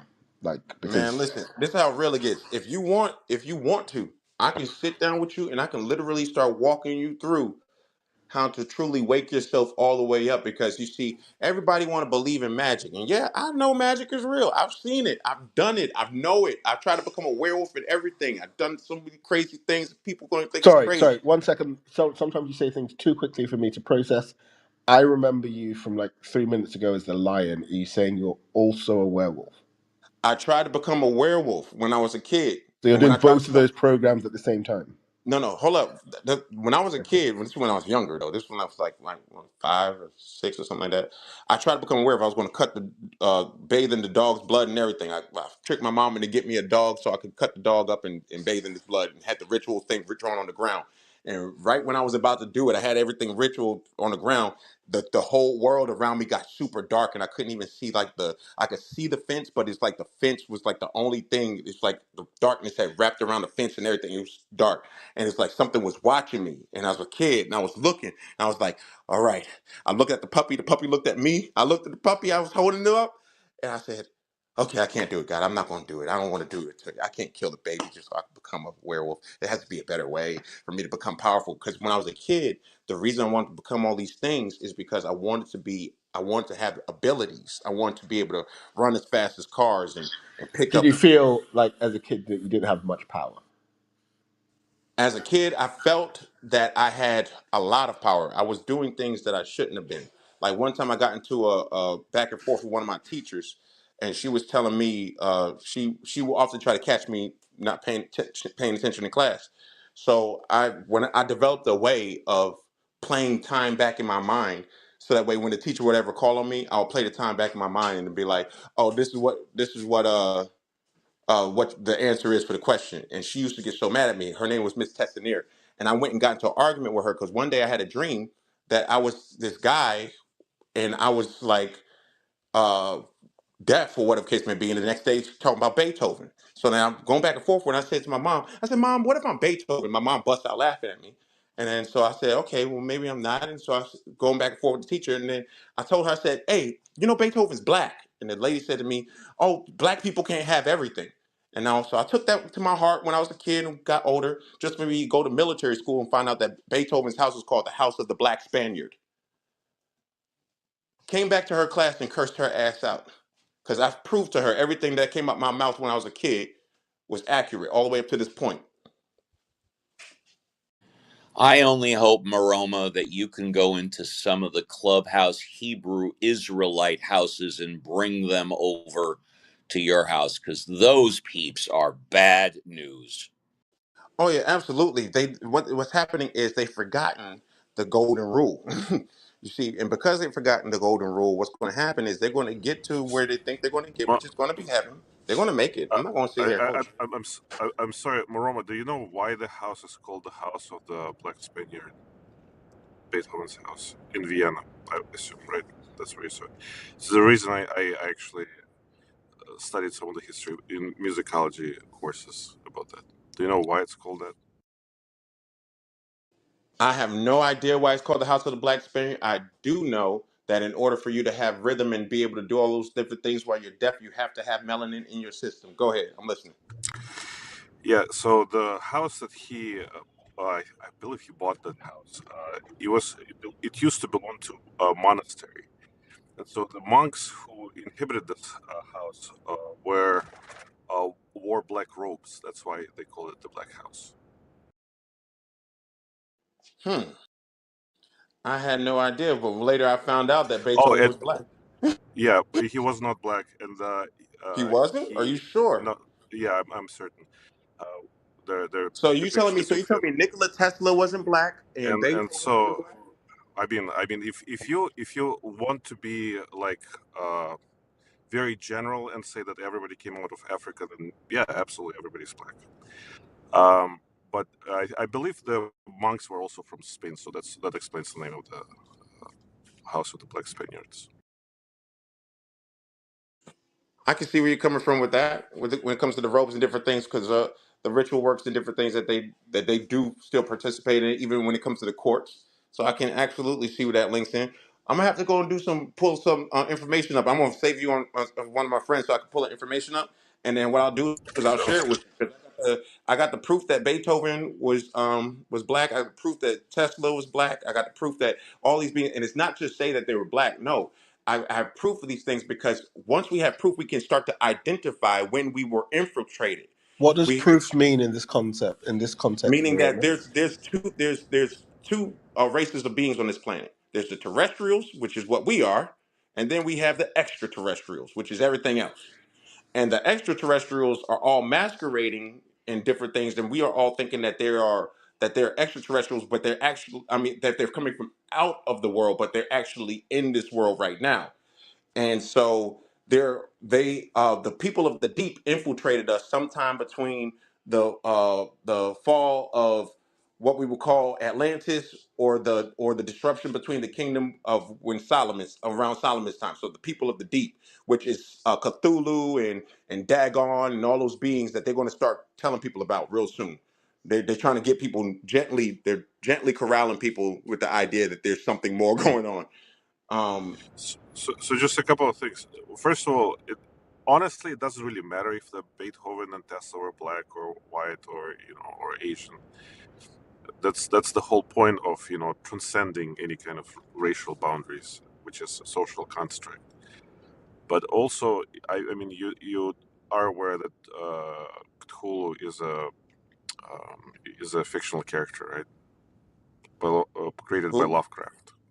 Yeah, Cthulhu is a fictional character created by Lovecraft I for don't know who his. that is. He's a writer. He's a really actually. I think you might enjoy his stuff. He is one of the first. He created. I believe he even created the style. It's a type of a horror writer. He created the whole mythology around it. It's like the extraterrestrial beings that were on Earth before the human race came to be, and there's like some dark rituals, and some humans discover them and mingle with them and stuff. I think you'll really enjoy it. It's the name of the author is Lovecraft. I know exactly what you're talking about. Now that when you said Lovecraft, that's when I just waited till you finished speaking because I didn't want to interrupt you. I know exactly what you talk about. Lovecraft Country is creepily accurate into some degree, guys, and that's all I'm going to say. Lovecraft Country and certain things that they're putting on TV now, guys. Pay very close attention. The Lord will never give you more than you could bear. You're going to No, I experience think he's this. talking about the writer. I think it's H.P. Lovecraft. I know the writer himself. Yeah. Oh, well, I'm talking about the works themselves. The works that these people are creating. We don't have inspiration unless it comes by through God itself. There's no such thing as creation or creating or doing anything. We're Maroma, like borrowing everything. I'm generally curious, right? So when you say things like you have the proof that Beethoven is black, right? And then somebody else says, Steve, let's say, says, or actually Andre to be specific, right? Says that, well, he knows that he's not, right? What is it that goes through your mind just procedurally that makes you think that, like, hey, I'm right in this case? Like, do you know what I'm saying? Like, Oh no, I'm what asking goes? in good faith. I figured, well, and good. Well, I appreciate you for doing that, brother. What I'll do in cases of this nature, and you're gonna laugh when I say this, guys, because everybody gonna think I'm playing until I start doing this for real. And I've come to this conclusion because the courts know what's real, and the courts know what's not. I'm going to be taking these informations and I'm going to put them on public record, and I'm But going to to my put them question on is public what I'm record in saying. such Like, a way in which they're going to be in formulation of affidavit. to I'm my going to make sure. question, hmm can we just go back to my specific question No, no, that's without? what I'm telling you. That's what I'm telling you. I I'm know, telling you what I'm but going to do I wasn't to asking disprove about them. So that Maroma. no, because this one. I'm saying without context, right? We all have our own context, okay? I'm hmm saying without the context, without the story of your lineage and your relationship with gods and the courts and any of that stuff, right? When he hmm says A and you say B, what is it that you have right now or at any point about Mozart that you would, or Beethoven even, in which you would say that like your view is superior to his? Oh no, I wouldn't. I wouldn't challenge his view because you see, I'm going to agree immediately. So when somebody comes to me and they come to me with a different viewpoint or whatever the case may be, I agree immediately. I Why would let you them agree have their. immediately? So you saying that like you no longer think he's black? No, no. So what I'm saying is, I go into a place of a agreeable spirit, meaning that I don't contest with them. I don't try to make them feel like they're wrong. I don't try to make them feel like they're make try to belittle them for what they see. I listen to what they say. I take it to heart. I recall it later, and I look up everything that they say to go back to see to double check. And then what I do is I then come back and present them with whatever facts it is that I arrive at or whatever the case may be. And so what I'm going to be doing now is to prevent myself from doing it that way is what I'm doing is whenever I run into somebody who has a difference of opinion or different case, whatever the case may be, I'm going to literally write an affidavit on record and send it to them and say, okay, well, you beat this affidavit point by point and you win. And I'm going to do that for God and everything because I have proof that God exists and everything. So So you're when I going to finish, get an affidavit for the proof of God. absolutely, I'm going to create an affidavit, I'm dying. right? Because because the Lord's word will not return void. I'm trying to But tell you. Maroma, right? Like you know, like when you go to a court and you swear on a Bible, right? That Yep. means that the authority of the court is God. How can God be subject and authority at the same time? That's kind of crazy. But it's all right. Today has been a. Well, I feel like it's a wonderful thing to know that to know that the master can be the servant because everything that you get through the master, which serves you and protects you. So your hiding place is it's a strange thing to know that you could be public and private. You know, when you start to realize that there's a difference between the two, then that's when you start to be able to make the choice. So then that's when you could say, I have a conflict with the rules of this court. My conflict is that my rights and defenses are purely equitable by nature and are incognizable in the court at law. And then we can go from there. Because I see that you have a war flag here on the wall here, and I am a peaceable individual. And in the word, it says that my Father wants me to bring the gospel of peace. My feet are shod in preparation for the gospel of peace, and you are trying to enforce something upon me as if I've come to infiltrate you. But you seem to be infiltrating me with this coded language. I'm trying to figure out exactly what kind of language are you using. Is this legalese? Because if it's legalese, I just want to let you know, Your Honor, I only speak the common tongue from Common Dictionary. So if we're going to go forward, we can go forward. But if you want to do it your way, then I'm going to sit silent. And anything that you try to compel me to sign or do, you're going to be held liable for. Okay? You have any questions, Your Honor? Is what I would say. Because I just served him the information. He came to try to put me in a position of servitude. I showed him where his position is by the end of the conversation. Now he can sit there and play the game if he want, but I'll take a piece of paper, put it on the ground, and stand on it, and I'll tell him straight up, you know I'm on a different plane than you, correct? You do realize you stand under and understand what stand under means, correct? Because I'll start deciphering his code in front of him from that point. You know, so that's why I'm going to take the information and I'm going to put all this information on the public record because I got proof that I was in jail and 44 tornadoes came down. And the officer, I'm going to put it in the affidavit. Love for the guy to lie and say he didn't. Officer was laughing at me on the way out the door. He said, you think you're a son of God? I said, yeah, I think I'm a son of God. He said, okay, all right. He said, well, we're letting you out, man, but it's raining outside. It's going to storm on you. I said, okay. He said, but remember what you said. You said God won't let it rain on you unless it's force majeure or whatever, right? I said, yeah, I guess. I walked to the thing. He takes the chains off me. I said, you sure I can't stand here? Black guy laughing so hard at me that he got drool coming from his face. He laughing so hard. He said, no, no, no. You got to go in the rain. So I said, okay. So I look at him. I walk towards the door. I looked back one more time and said, are you sure? He said, no, no, no, you got to go. And when I stepped outside, rainbows appeared down the street. Butterflies started appearing in the air. The rain started lifting off the ground. The man started choking on his spit, and the white guy came up that wanted to laugh with him, looked and saw what happened. He was red in his face with laughter already, but then he turned vicious. He started gritting his teeth and went angry. Grabbed the guy by the front of his vest, grabbed it and yanked him and said, let's get away from this nigger, is how he said. Let's get away from this nigger. Just like that when he yanked it. Like, this is not no game. I'm going to put it on the public record. Prove it's wrong that God didn't make the rain come up off the ground and back into the sky in front of the two officers. And that's the reason why in North Carolina they left me alone. So, yo, Maroma, I just want to be clear about something, right? The black guy was laughing incessantly to the point where he was just like, spitting, right? Yes, Then the white guy that was with the black guy, I guess they were co-workers in your story, that's right. he was coming to laugh. And when he saw what happened, he became really angry and was like, basically, get out of here, N-word. Even though No, he had, in he that ain't tell me to moment get out of in here. time, He he didn't. grabbed onto the black guy and said, let's get away from this nigger. He Let's said, get let's away and from the N word. But he grabbed onto a black guy, right? that's right. So I just want to be clear.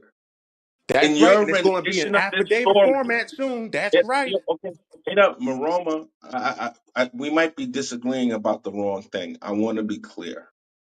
In your rendition of the story, the white guy was comrades and a racist with a black guy at the same time.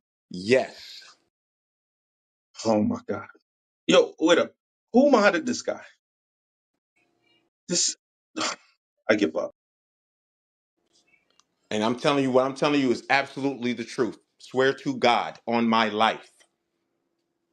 I swear to Yahushua HaMashiach the Christ on my life that what I'm telling you is true. Hallelujah. I'm not playing a game.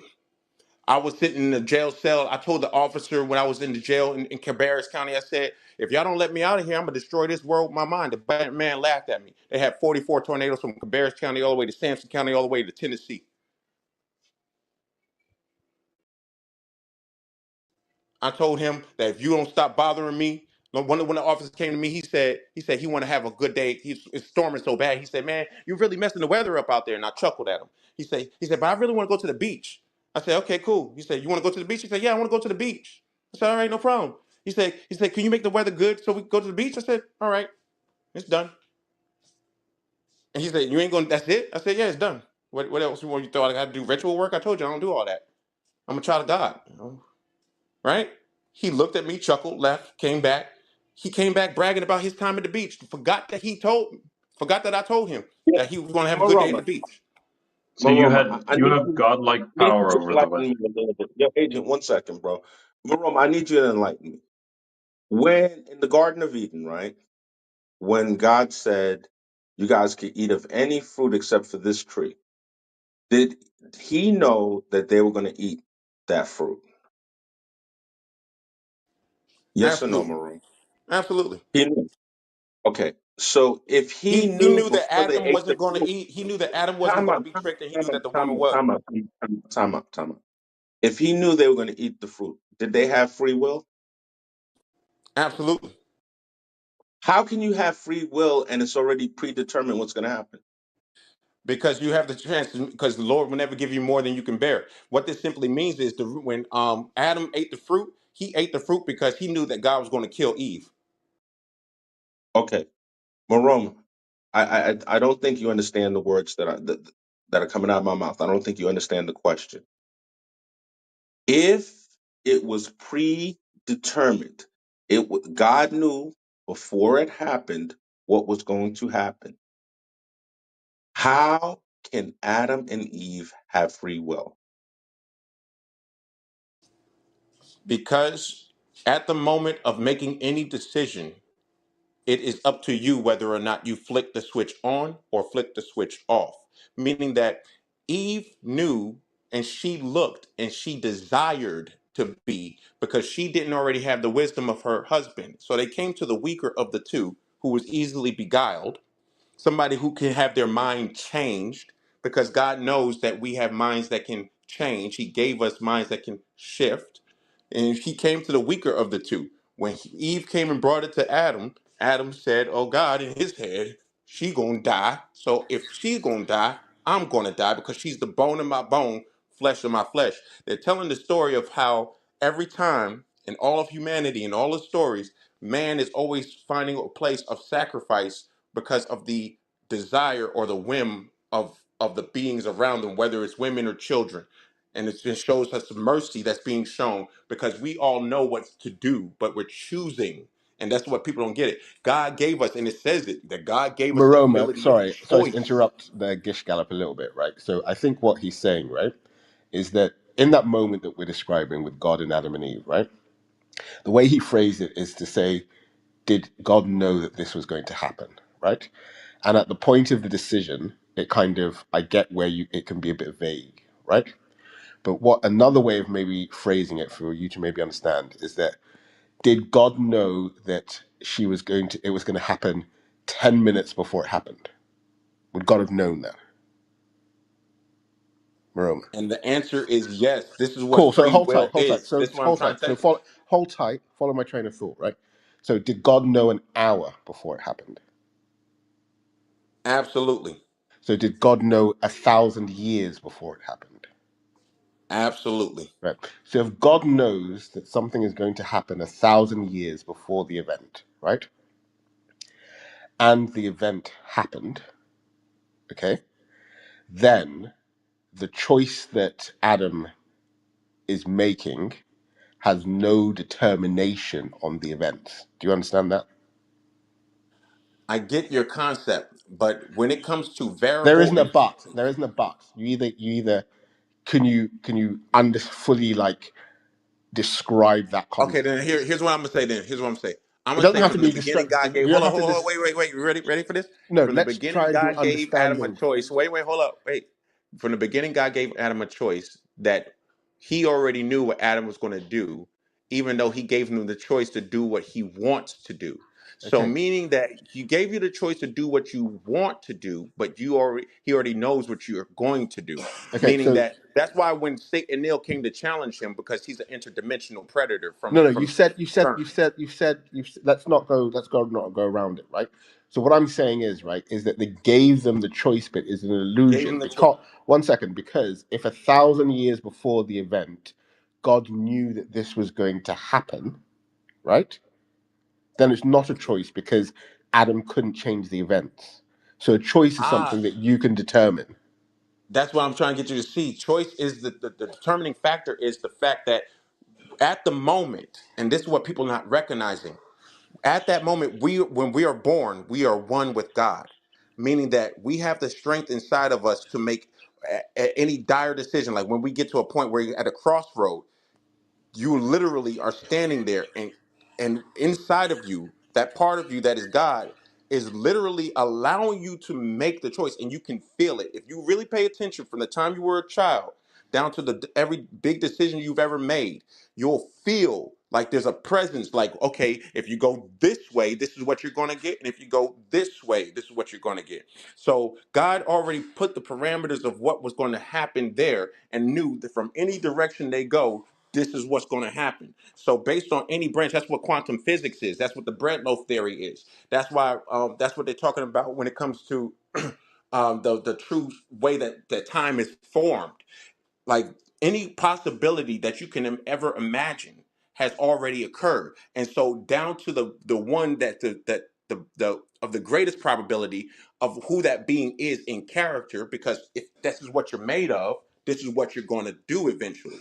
So what this means is, when if you would have met me before all of this, I was in here doing things, selling drugs, doing things I should not be doing, just in the streets. I was chasing as much vagina as I could, doing crazy stuff. Anyway, so when I came to the realization, right? Because at first I was under that guise. I was like, oh, well, this is how God made me. So I mean, this is what I'm doing. This is God already knew I was gonna do this. Da, da, da, da. I'm sitting there talking to myself, talking shit. And then one day I heard a deep voice was like, so you think that I'm the reason that you're behaving this way? So you think that I've given you intelligence to recognize consciously what is right and what is wrong. And in my word, I've already told you that I'm not going to give you more than you could bear. I will not tempt you further more than you could bear. And you telling me and so I sat there quietly in myself, and then I got presented with things that I know was not of my character. And part of me was like, because of all the stuff that I've already done, I was like, okay, maybe I should just go ahead with it. But then as I was getting ready to go with it, I could feel consciously that I was making the decision. As in, like, I know what a consciousness is. Like, this is how bad it get. I went across the street when I used to live in Georgia. I went across the street in my drawers, no shirt, no socks, and cursed the federal government out for being on my computer. They apologized to me. I don't got no proof that they was there. I saw it. I felt it. I went. I got mad. I stepped out my house, walked across the street, cursed them out, and they apologized to me and drove me home. Like that kind of stuff. Like, what is a consciousness? So when you really are, like, don't limit the conceptualization of what you believe a consciousness is, because you're making it seem like in every moment you don't have the ability to say yes or no. Every moment you do. And if you continue to create this place where you try to say that God has predestined, when it comes to predestiny, he predestined you for either good or for goodness or destruction. But it comes down to what you do. What this means is, if I don't do what I'm supposed to do, regardless if I'm predestined to be good, if I stop moving right now, because it would be my choice, God will replace me with the spirit, take the spirit from me, the energy from me, and put it on a person that's willing to do, because it's all about choice.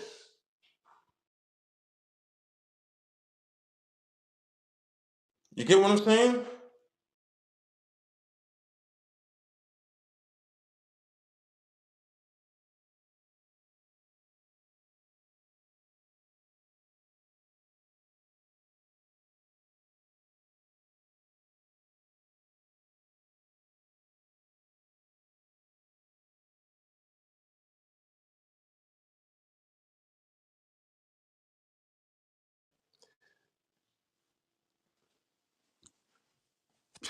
Yeah, I see I drove him away, T.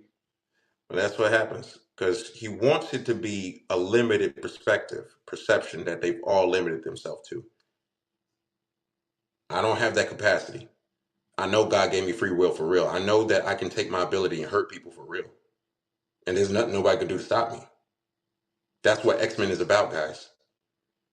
That's when you see a metahuman walking down the street with fire in their hands, just like what's written in the word, or fire in their mouth.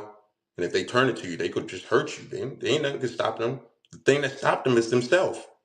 That's why we were fearfully created. That's why it was written. We were fearfully made. So it's going to be a hard thing for people to take responsibility for their actions. But that's why we know the word responsibility.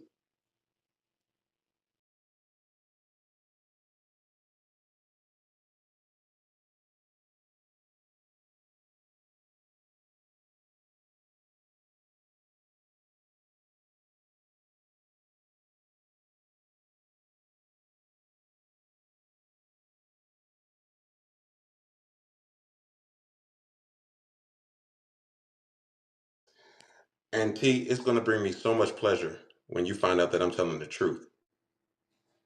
It's going to bring me strange pleasure. It's going to bring me the kind of pleasure that's going to make me laugh like an Orisha.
Our Father, all right, our Father, who art in heaven, thy name be honored as holy.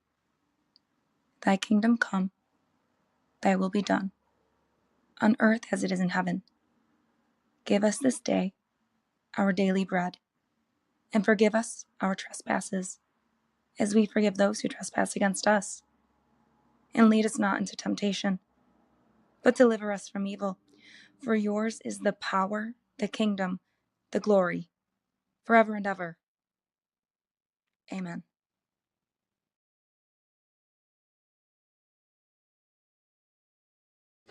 Amen.